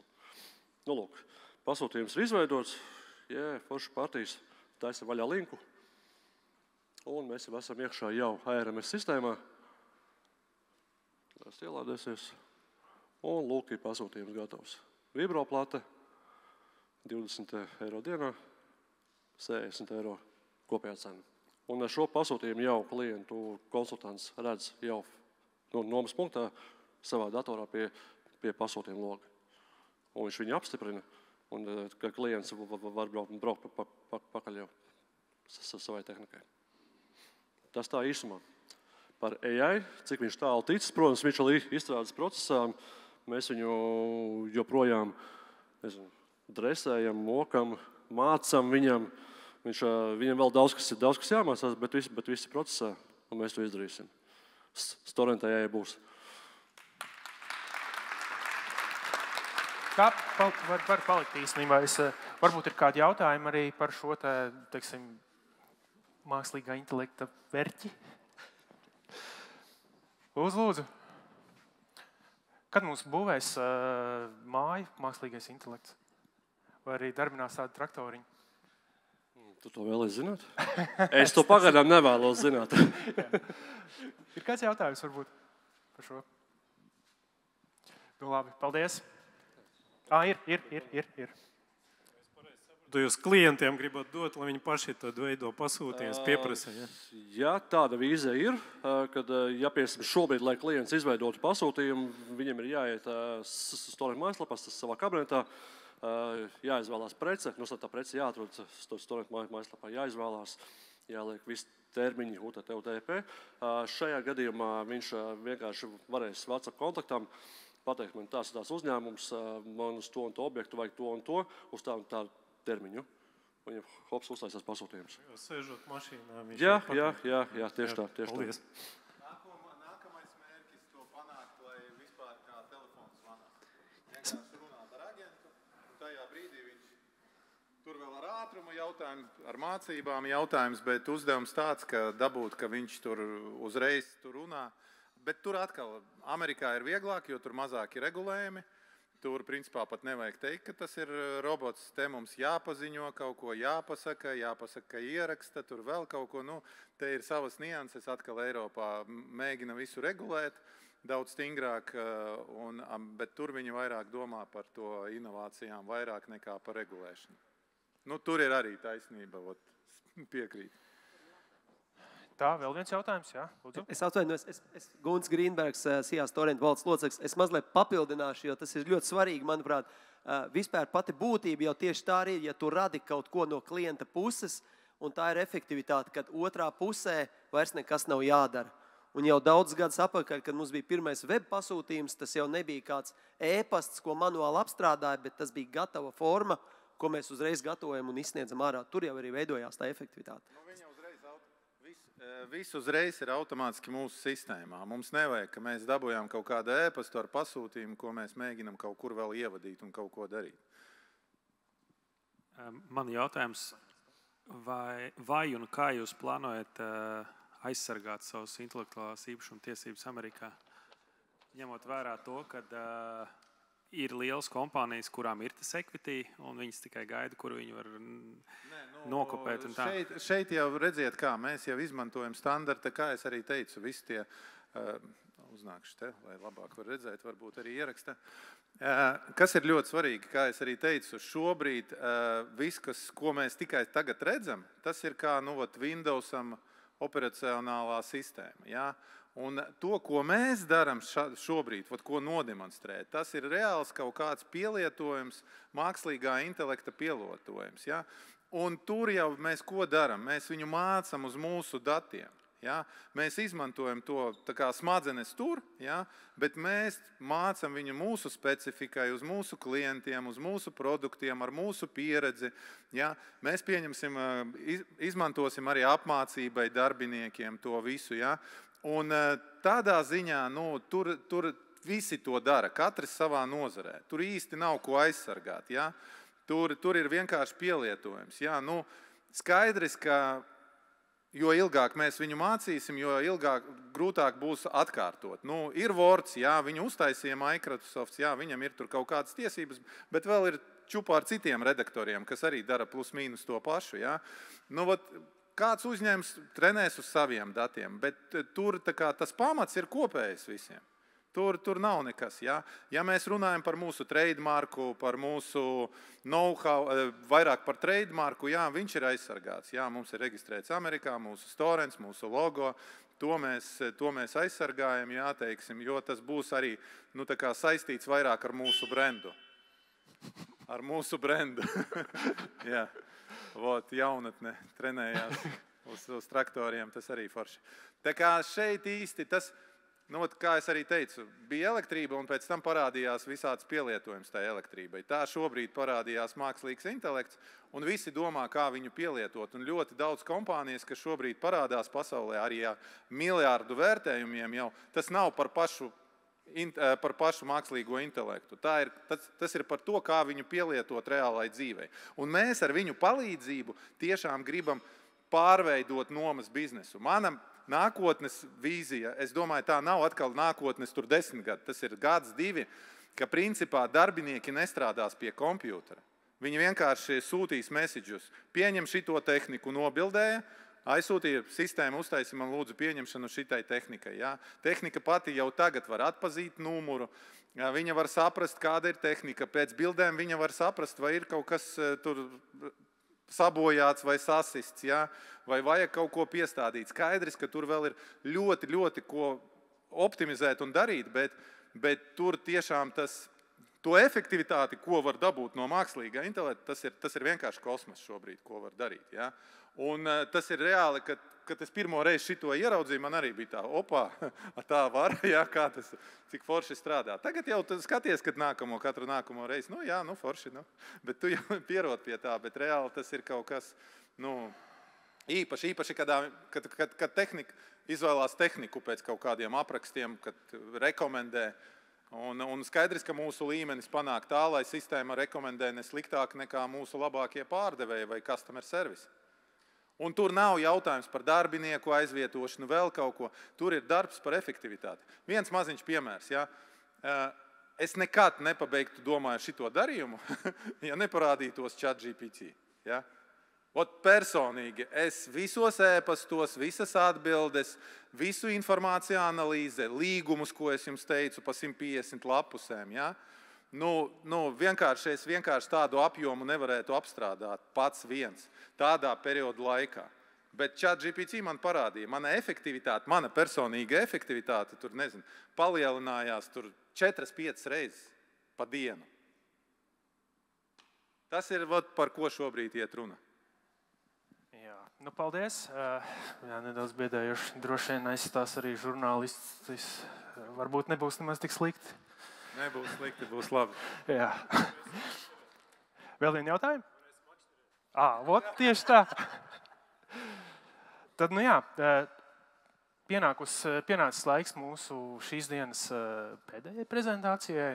Uz skatuves tad dosies Storenta finanšu direktore Baija Bankele. Aplausi. Jā, labvakar. Paldies par jūsu pacietību.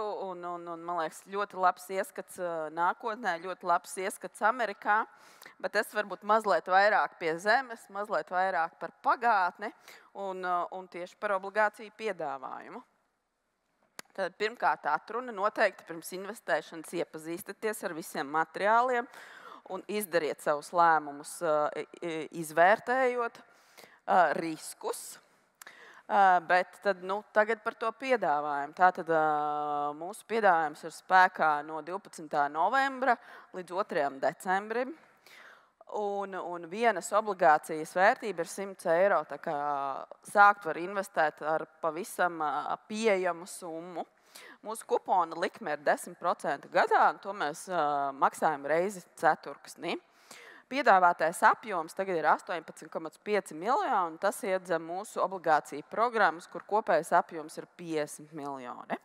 Šīs ir nenodrošinātās obligācijas, bet mūsu divi uzņēmumi, Storenta SIA un Storenta OAB Lietuvā, ir devuši galvojumu. Ko tas nozīmē? Šie abi uzņēmumi veido pusi no apgrozījuma, un viņu aktīvi veido lielāko daļu no Storenta aktīviem. Tas nozīmē, ka viņi ar savu operatīvo darbību un saviem aktīviem garantē par šo parādu vērtspapīru. Kā jau Andris minēja, mēs obligāciju tirgu esam jau no 17. gada, un arī pašlaik mēs piedāvājam saviem esošajiem obligacionāriem apmainīt obligācijas ar 1% papildus piemaksu. Un kas svarīgi, ka visi, kas apmainīs, tātad tie būs garantēta apmaiņa. Obligācijas ir uz 3,5 gadiem, un Storenta jau kopš pirmās dienas ir Nasdaq oficiālajā obligāciju sarakstā. Tas nozīmē, ka mēs sniedzam savus pārskatus saskaņā ar starptautiskiem finanšu atskaišu standartiem un mūsu auditē tā saucamais Big Four, mūsu gadījumā KPMG.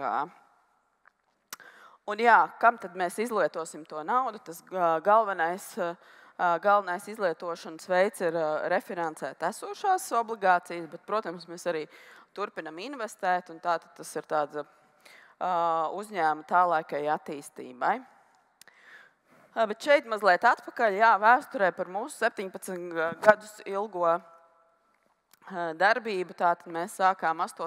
gadā, kopā ir krīze, bet tas nemazināja mūsu ātrumu. Mēs uzreiz atvērām arī filiāles Lietuvā un Igaunijā. Un 3 gados kļuvām par top 3 spēlētāju Baltijas tehnikas nomas tirgū.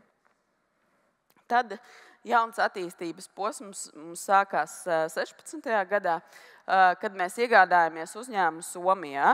Tas mums bija kaut kas jauns un ļoti aizraujošs, bet, teikšu godīgi, esam izdarījuši arī mācības no šī darījuma, jo mēs iegādājāmies 100% daļas no šī uzņēmuma, bet līdz ar nevisai godīgu iepriekšējā īpašnieka rīcību, pārkāpjot nekonkurēšanas ierobežojumus, mēs zaudējām daļu no tirgus. Bet tā bija ļoti laba mācība, ko mēs noteikti izmantojām arī tagad ieejot Amerikas tirgu un mazinot tos riskus uzņēmuma iegādes gadījumā. Jā, un tad 17. gadā mēs turpinājām savu darbību Ziemeļu valstu virzienā. Mēs atvērām filiāli Zviedrijā. Un vēl 17. gads mums bija ļoti veiksmīgs ar to, ka mums izdevās nopirkt Krāmo uzņēmumu Latvijā, tad viens no mūsu konkurentiem, kuru mēs iegādājāmies, un tādā veidā mēs kļuvām par numur 1 spēlētāju tieši Latvijas tirgū. Tad sekoja tāds izaicinošāks posms vairāku gadu garumā, kā jau Andris arī minēja. Mums nebija īsti tā sinerģija ar mūsu investīciju fondu, kas bija galvenais īpašnieks. Līdz ar to mums nācās samazināties, mums nācās pārdot savu tehniku, un mēs nevarējām vairāk investēt. Bet līdz ar īpašnieku maiņu 22. gada decembrī ir sācies jauns izaugsmes posms ar daudz straujāku apgrozījumu kāpumu. Kas svarīgi, ka no 17. gada mēs finansējam savu biznesu ar obligācijām. Pirmo reizi mēs to izmantojām, lai iegādātos Krāmo Latvijā, un tad jau tas kļuva par tādu stabilu finansēšanu avotu gan tehnikas iegādē, gan arī tā saucamajiem M&A darījumiem. Īpašnieku struktūra Andris jau minēja, ka viņa partneris ir arī Esta, tātad abi ļoti labi izglītoti un uz biznesu orientēti kungi ar skaidru redzējumu un stratēģiju nākotnē, kā arī tā struktūra ir diezgan caurspīdīga un saprotama. Tātad obligācijas emitē Storen Holdings, apakšā ir meitas uzņēmumi.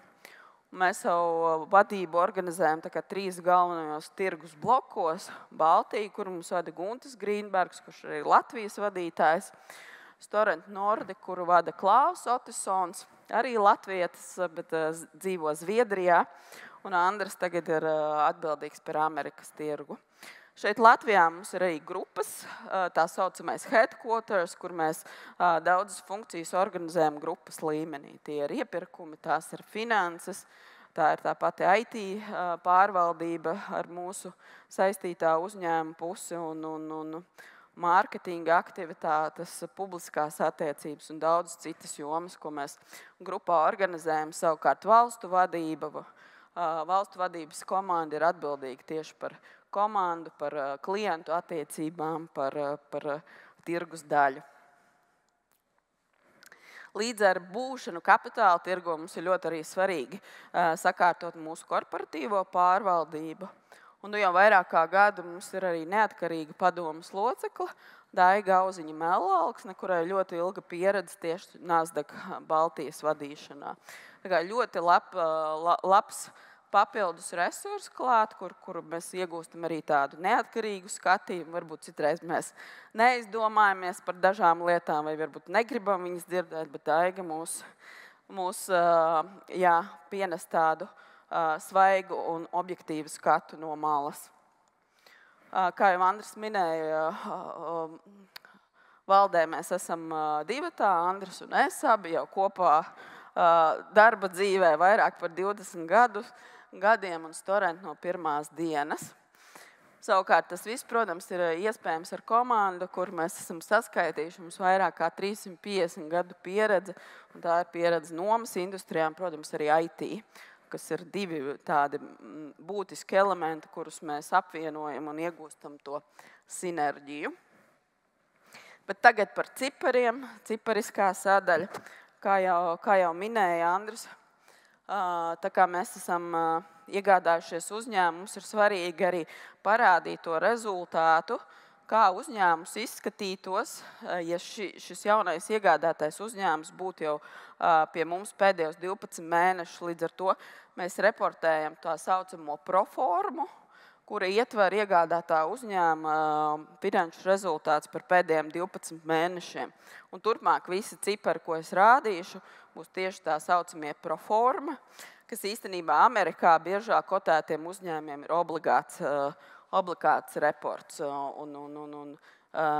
Tas dod skaidru priekšstatu par to, kā tad izskatās tas uzņēmums jau ar iegādāto uzņēmumu. Tātad mūsu apgrozījums pēdējos 12 mēnešos ir 63 miljoni, kur Latvija veido 1/3, ļoti nozīmīga daļa. Un tad nāk Lietuva un Igaunija, kas kopā veido 60%. Ziemeļvalstis mums veido nepilnus 20%, savukārt Amerika ir tā kā otrais lielākais reģions aiz Baltijas ar 21%.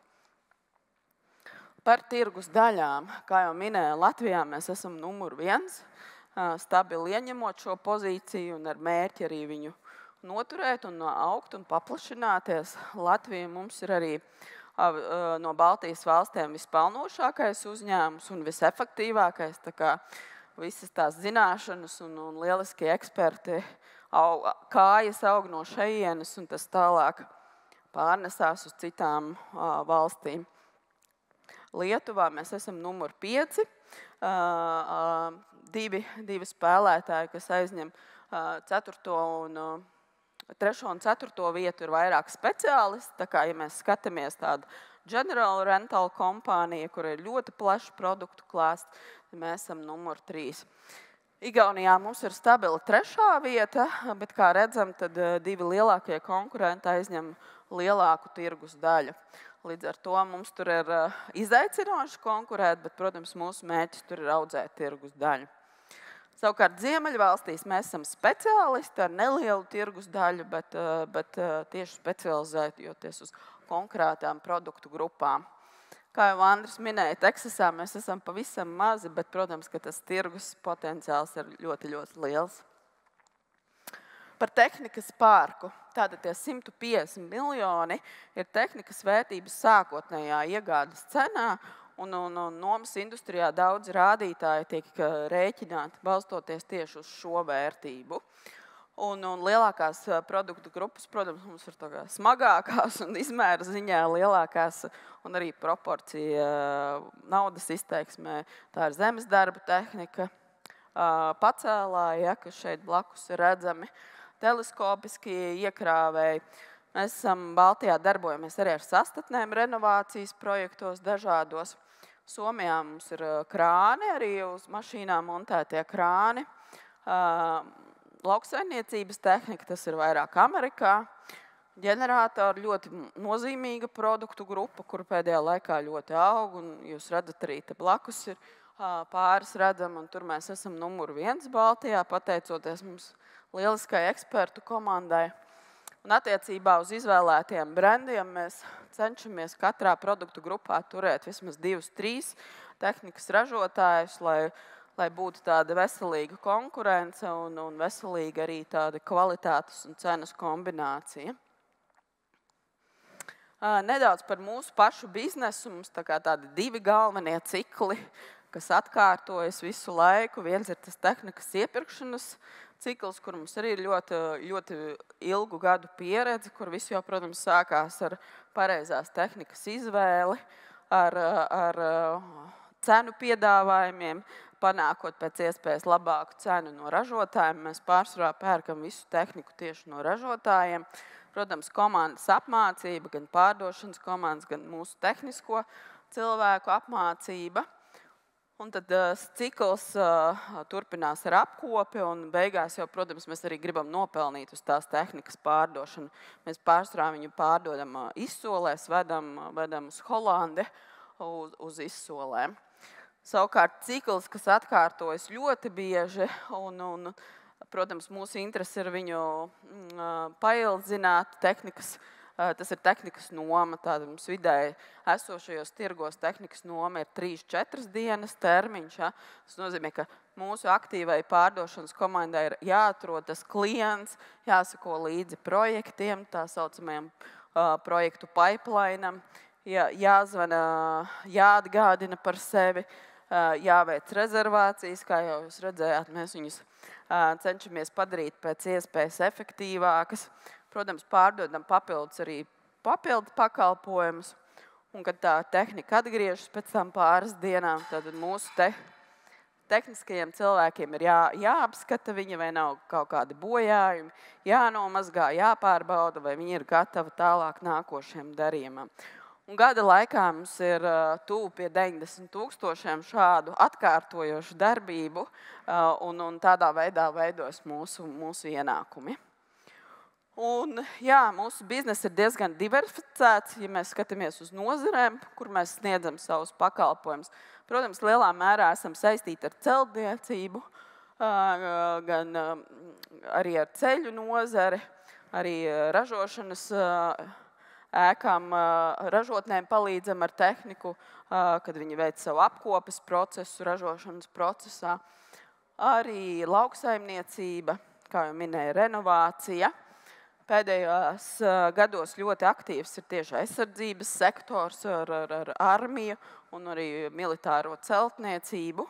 Ģeneratori arī ar izklaides projektiem, kur mēs esam tāds ļoti uzticams partneris lieliem koncertiem, lieliem festivāliem ar jaudas nodrošināšanu. Atjaunojamās enerģijas sektors, tur arī mūsu amerikāņu kolēģi ir ļoti stipri, jau pieminētais cauruļvadu biznesu, un tad, protams, jebkāda cita vajadzība, kas rodas lokāli visos 35 nomas punktos, kur mēs esam ar savu tehniku. Tā, un pavisam īsi par rezultātiem, kā jau minēja, Andris apgrozījums 63 miljoni, liels pieaugums salīdzinot ar pagājušo gadu. Tas, protams, ir gan dēļ Amerikas, gan arī dēļ pieauguma esošajos tirgos. Ļoti nozīmīgs pieaugums arī EBITDA un peļņām pirms nodokļiem. Tad tā mūsu ieņēmuma struktūra veidojas, ka lielākā daļa, protams, proporcija nāk no tehnikas, kas mums pašiem pieder, bet mēs arī pārnomājam tehniku tādā veidā, dalot ieņēmumus ar tehnikas īpašniekiem. Apmēram 70% aiziet tehnikas īpašniekam, 30% ir mūsējie. Tādā veidā mēs varam saglabāt tirgus daļu, palielināt viņu, nodrošināt klientus sezonas laikā, kad mums ir pa maz, pietrūkst tehnika, vai arī pārnomāt specifiskas tehnikas vienības, kas mums pašiem savā parkā nav. Un pa virsu tam mēs, protams, arī sniedzam pakalpojumus, un daļa no ienākumiem arī no tehnikas pārdošanas. Un, jā, šis varbūt ir tāds sarežģītāks slaids, ātri pāriešu tam pāri. Te redzams, kā mūsu peļņa ir izmainījusies pēdējos 9 mēnešos, tā kā no nepilna miljona līdz 5,4 miljoniem, kas galvenokārt ir dēļ izaugsmes Eiropas tirgos un izmaksu kontrolas un apgrozījuma pieauguma un, protams, arī no Amerikas. Un šeit ir tas piemērs, kuram Andris jau pieskārās par uzņēmumu vērtību, kā tā veidojas. Tas ir vienkārši tāds ļoti elementārs matemātisks uzdevums, atspoguļojums ar mūsu pieņēmumiem par multiplu, ja? Jo skaidrs, ka tie cipari, kas ir miljonos, viņi ir no atskaitēm, no auditētiem vai pēdējiem neauditētiem datiem, bet tas ir piefiksēts. Savukārt tas multipls vai reizinātājs ir tas, kas mainās, un tas ir atkarīgs no tā, kā uzņēmums ir organizēts, cik labi ir pārvaldība, cik liela ir tirgus daļa, cik daudz tur ir tehnoloģijas un izaugsmas iespējas. Un 24. gadā mūsu EBITDA bija 13,3 miljoni. Tā kā esam 5 tirgos, mēs rēķinām, ka mūsu multipls varētu būt 6. Un tas veidoja uzņēmuma vērtību apmēram 80 miljoni. Mūsu saistības bija 52,5, kas abu kungu vērtību, equity value, veido 27 miljoni. Savukārt ar ieiešanu Amerikā un rezultātu uzlabojumu esošajos tirgos par 2 miljoniem plus Amerika 7,2. Mēs iegūstam EBITDA jau 22,6 miljoni. Un nu jau ar to jauno tirgu, kur ir milzīgs potenciāls, mēs varam rēķināties vismaz ar to multiplu 7, kas būtībā uzreiz jau dubulto uzņēmumu vērtību. Protams, mēs aizņēmamies papildus līdzekļus, lai šo darījumu veiktu, bet jebkurā gadījumā arī equity vērtība, jeb pašu kapitāla vērtība ir gandrīz vairāk kā dubultojusies. Līdz ar to šis ir tāds piemērs, kā ar uzņēmuma pirkšanu un ieiešanu jaunā tirgu īstenībā mēs esam varējuši palielināt savu vērtību. Jā, un vēl vienreiz pieskaroties cipariem, tātad aktīvi mūsu bilance arī ir būtiski pieaugusi, gandrīz 150 miljoni. Un ļoti būtisku daļu no tā veido ilgtermiņa ieguldījumi, ilgtermiņa aktīvi. Un tikai 9% ir nauda un īstermiņa aktīvi. Un, ja mēs skatāmies uz kapitāla struktūru, tad mums tāds gandrīz vai kā zelta likums, ka 1/3 ir pašu kapitāls un 2/3 ir aizņemtais kapitāls. Bet, lai mazliet iedziļinātos dziļāk par mūsu aktīviem, un tas vēl jau vairāk būtu interesanti jums, kā potenciāliem vai esošiem investoriem, šī ir mūsu tieši nomas pamatlīdzekļu vērtība, jo bez nomas pamatlīdzekļiem ilgtermiņa aktīvos, kā Andris minēja, mūsu ieguldījumi nemateriālajā aktīvā ERP sistēmā, tur arī, protams, kaut kāds goodwills, ja mēs pērkam uzņēmumu, tas veidojas. Bet atgriežoties pie mūsu tieši nomas pamatlīdzekļiem, tad šī ir tā daļa, 47 miljoni, kur pretī ir līzinga saistības un cita aizdevuma, kas ir Amerikas bankas aizdevums. Savukārt 58 miljoni ir nekur neieķīlāti un brīvi aktīvi, kur tad pretī tā teikt teorētiski stāv tā bondu nauda vai obligācija nauda 41 miljonus. Tā kā, Gribētu te piebilst, tas ir ļoti tāds svarīgs moments priekš bondholderiem, lai saprast, ka principā mūsu bilance atspoguļojās patiesās tirgus vērtības, ko nozīmē, ka mēs varam iekraut šito tehniku mašīnā, aizvest uz aukcionu un dabūt naudu. Ja pēkšņi mums vajag kaut kādu naudu, nezinu, bondiem atdot, un mums kaut kāda situācija, mums vienmēr ir plāns B, vienmēr. Tā kā tu vari vienkārši paņemt šo tehniku, aizvest, pārdot un samaksāt. Jo viņa nav nekur ieķīlāta, nekas nav. Skaidrs, tas ietekmēs biznesu, kaut kādi apgrozījumi samazināsies. Bet visos gadījumos, teiksim, tas ir likvīds aktīvs, ko var ļoti, ļoti ātri realizēt un dabūt naudu pretī. Tas ir principā tas nodrošinājums un caur garantijām, kas ir Storent Latvija un Lietuva, pamatlīdzekļi pamatā ir bilancē Latvijā un Lietuvā, jo mēs te viņus varējām finansēt. Tā kā tas ir reāls aktīvs, kas stāv pretī obligācijām, un brīvs aktīvs, kas kalpo kā nodrošinājums obligacionieriem. Un tas ir ļoti būtisks moments. Un vēl viens moments arī, ja mēs runājam par riskiem, par drošībām, mēs vienmēr runājam arī par kaut kādiem alternatīviem variantiem. Pieņemsim, mums šobrīd pamatā, kāpēc mēs piesaistam finansējumu, tāpēc, ka mums vajag pārfinansēt 10 miljonus decembrī. bet mums vienmēr ir plāns B, un pieņemsim, ja mēs nesavāksim to nepieciešamo naudu, mums jau ir līgums ar banku, kas nodrošinās tos 10 miljonus, un mēs apmaksāsim visus visiem bondholderiem to naudu, ja gadījumā mēs nesareizosim tik, cik mums vajadzīgs. Bet es esmu pārliecināts, ka investori mūs atbalstīs un ticēs mūsu idejām un investēs Storenta nākotnē. Nu jā, par cik obligācija ir kā aizdevums ar vienpusēju līgumu, kas ir prospekta veidā, tad mēs arī esam apņēmušies nodrošināt 2 finanšu kovenantus rādītājus. Tātad ir neto saistība apjoms pret EBITDU, jā, tātad maksimums mēs varam uzņemties saistības 4,5 EBITDU apmērā, un mēs redzam, ka mēs pašlaik esam zem 4, un ar tādu orgāniku dabisko izaugsmu mēs tā arī apmēram plānojam būt zem 4. Teiksim, tā kā mēs esam kapitāli ietilpīgā nozarē, tas var būt 4 līdz pat 5, ja uzņēmums aug un ir izaugsmes posmā. Savukārt otrs rādītājs, ko mēs esam uzņēmušies, ir paša kapitāla minimālais apjoms, tātad 30, mums ir 34. Skaidrs, ka arī šis rādītājs krītas, jo mēs augam, mēs audzējam savus aktīvus, bet jā, tas 30 ir tas minimums, ar ko mēs esam apņēmušies, un tādā veidā arī to savu izaugsmi balansēsim, lai ievērotu šos rādītājus. Jā, un pats pēdējā sadaļa tieši par mūsu pieredzi obligācijās un šo piedāvājumu, kā minēja, 2 obligācijas jau ir bijušas kopš 17. gada un ir apmaksātas.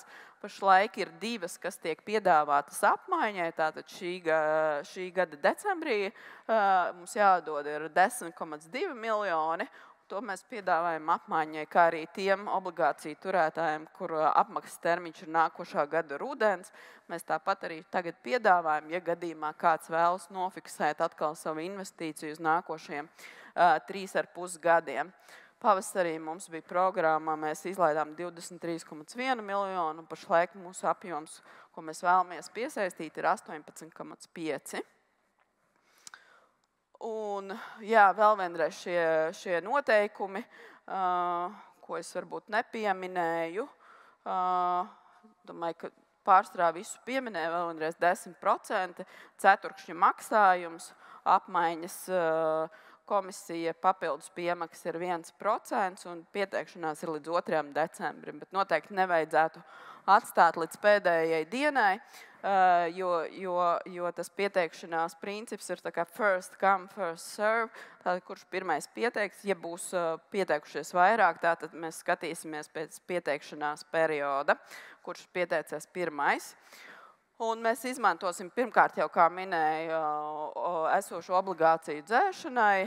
Mums vēl ir citas saistības par 2 miljoniem, kuras mums vajadzētu pārfinansēt. Un tālākai uzņēmuma attīstībai, gan investīcijai tehnoloģijās, gan arī tehnikā. Un tas parakstīšanās process, ja jūs esat jau pieredzējis investors, tas droši vien jūs jau to pārzināt, bet ja nē, tad noteikti jāgriežas savā bankā vai pie brokera, jāatrod atbilstošās vērtspapīrs, un tad jāparakstās vai nu uz apmaiņu, vai nu iegādāties jaunas obligācijas. Jā, tas arī viss no manas puses. Noteikti esmu gatava atbildēt uz jautājumiem. Jā, liels paldies Bārbai. Un tagad...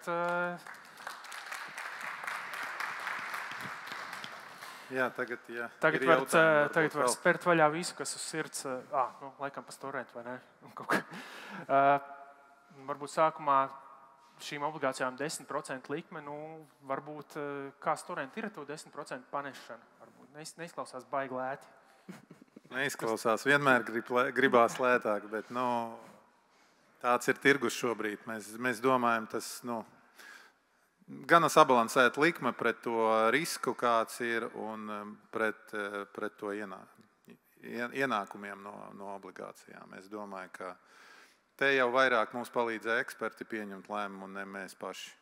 Skaidrs, ka tirgo ir gaidas pēc tā 2-ciparu skaitļa, teiksim, mūsu izvēlē tas zemākais 2-ciparu skaitlis, un pavasarī mums bija 10%, tāpēc mēs izlēmām, ka turpinam ar tiem pašiem 10%. Tā, jautājumi? Šī ir iespēja pirms maizītēm. Jā, tad, principā, nezinu, bez ASV, kas vēl notiek nozarē?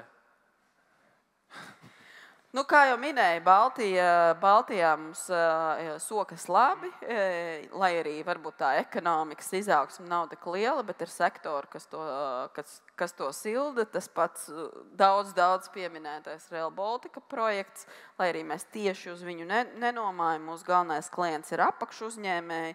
Skaidrs, ka tehnika tajās trasēs un visās piesaistītajos projektos darbojas.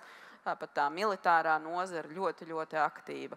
Un kopumā, ja mēs skatāmies, protams, ka mēs esam atpalikuši tajā mehanizācijā un tehnikas lietošanā. Līdz ar to tā saucamais tas penetration rate, cik daudz tehniku lieto būvniecībā, mēs Baltijā atpaliekam no, pieņemsim, Ziemeļu valstīm vai arī kaut kur tālāk. Jā, bet skaidrs, ka īpaši Baltijas valstīs mums jācīnās par savu vietu, par savu tirgu, jā. Un te ir diezgan sīva konkurence, tāpēc arī cenas zemes salīdzinoši, bet mēs diezgan labi konkurējam un tās izaugsmes, ko mēs rādījām savā atskaitē, es esmu pārliecināts, tās ir šobrīd vienas no labākām, pēc manām ziņām labākā, jo kamēr nav vēl gada atskaites visi konkurenti, kamēr gads nebeidzās, bet pēc manām domām un sajūtām mums ir labākie izaugsmes rādītāji uz mūsu tehniku, kas pieder mums, jā, pieauguma ziņā, īpaši Baltijā. Mums bija, ja es pareizi atceros, 19% jā, pa 9 mēnešiem. Tā kā, prognozēta nomas izaugsme bija kaut kādi 4%. Jā. Daudzi konkurenti aizgāja no daudzām valstīm, īpaši no Igaunijas. Nedaudzi, daži tur 2-3, jā. Konkurence ir diezgan liela arī Lietuvā, jā. Latvijā arī konkurence ir, jā, bet Latvijā tas ir mūsu mājas tirgus, mēs te esam numur 1. Un paldies komandai, paldies Guntim, mūsu CEO. Tas ir mūsu galvenais lepnums šobrīd, tie rezultāti, kādi mums ir Latvijā, jā. Tā kā mums ļoti patīkami, ka mūsu mājas tirgū mēs varam sasniegt ļoti labus rezultātus. Un pārējā tirgi arī mēs esam ar gana labiem izaugsmes rādītājiem. Jā, un varbūt es nevaru arī nepajautāt, kad mēs sagaidīsim IPO? Te ir ļoti interesants jautājums. Jā, mēs arī, teiksim, visi tie bondi laišanas procesi šobrīd un arī šoreiz, jā, tas ir tāds, mēs testējam tirgu, mēs gribam saprast vispār, cik iespējams, jā, jo tās summas, kas mūs interesē priekš equity, viņas ir palielas. Mūs interesē tur ap 50 miljoniem, jā, un ja mēs skatāmies uz tiem IPO stāstiem, kas mums te Latvijā bija, nav tā, ka, ja mēs neņemam tur kaut kādas tur bankas, vēl kaut ko, jā, tur, kur laiž ļoti lielas summas, jā, vai fintechi, jā, kaut kādi. Tur pārējais sektors nav tādas lielas summas arī pat bondos, jā, bet ja mēs runājam par IPO, tad, tirgus pagaidām ir tāds, kāds viņš ir. Ja mums būs pārliecība, ka mēs to varēsim izdarīt, un mēs sasniegsim to mūsu mērķi valuācijā, kā mēs gana tuvu tur esam jau, mēs esam 78 miljoni pēc mūsu domām.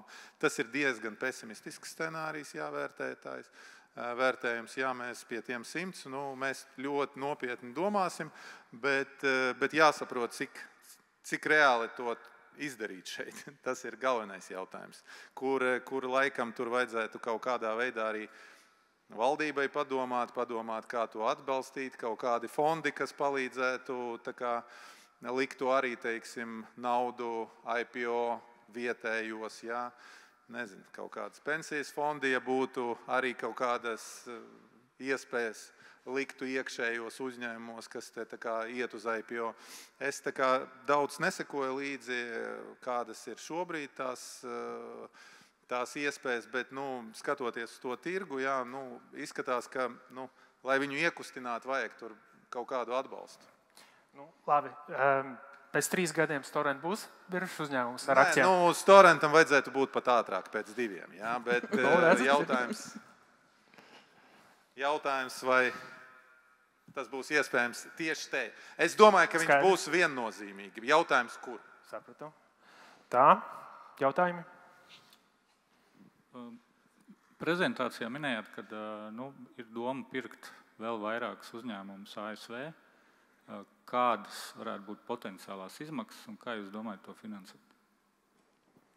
Kā es arī jau minēju, tas varētu būt gan bondi, gan equity nauda. Jo, ja mēs tālāk ejam, un tas ir atkarīgs no izmēra, kāds uzņēmuma izmērs būs, jo mums jāievēro mūsu kovenanti. Un mēs varam rīkoties tikai mūsu kovenantu ietvaros. Ja? Ja mēs nopirksim uzņēmumu un mūsu equity nokrīt zem 30%, mēs to nevaram darīt, mums jāpiesaista papildus equity tajā gadījumā. Un tad mēs domāsim par kaut kādiem private equity, pre-IPO partneriem, ja? Kur mums jau ir šobrīd diskusijas, un mēs arī tādas opcijas izskatām. Viss atkarīgs būs no tā, kādi būs targeti, cik lieli, un primāri mums jāievēro mūsu kovenantus, ko mēs apsolījām visiem mūsu bondholderiem. Tā, vēl jautājumi? Nu, tad laikam viss, vai ne? Jā, paldies liels. Paldies visiem par izturību. Jā, paldies visiem, kas atnāca, paldies visiem, kas mūs skatīsies ierakstā pēc tam. Gaidam jūsu atbalstu. Paldies visiem investoriem, kas investēs Torrent obligācijās. Paldies!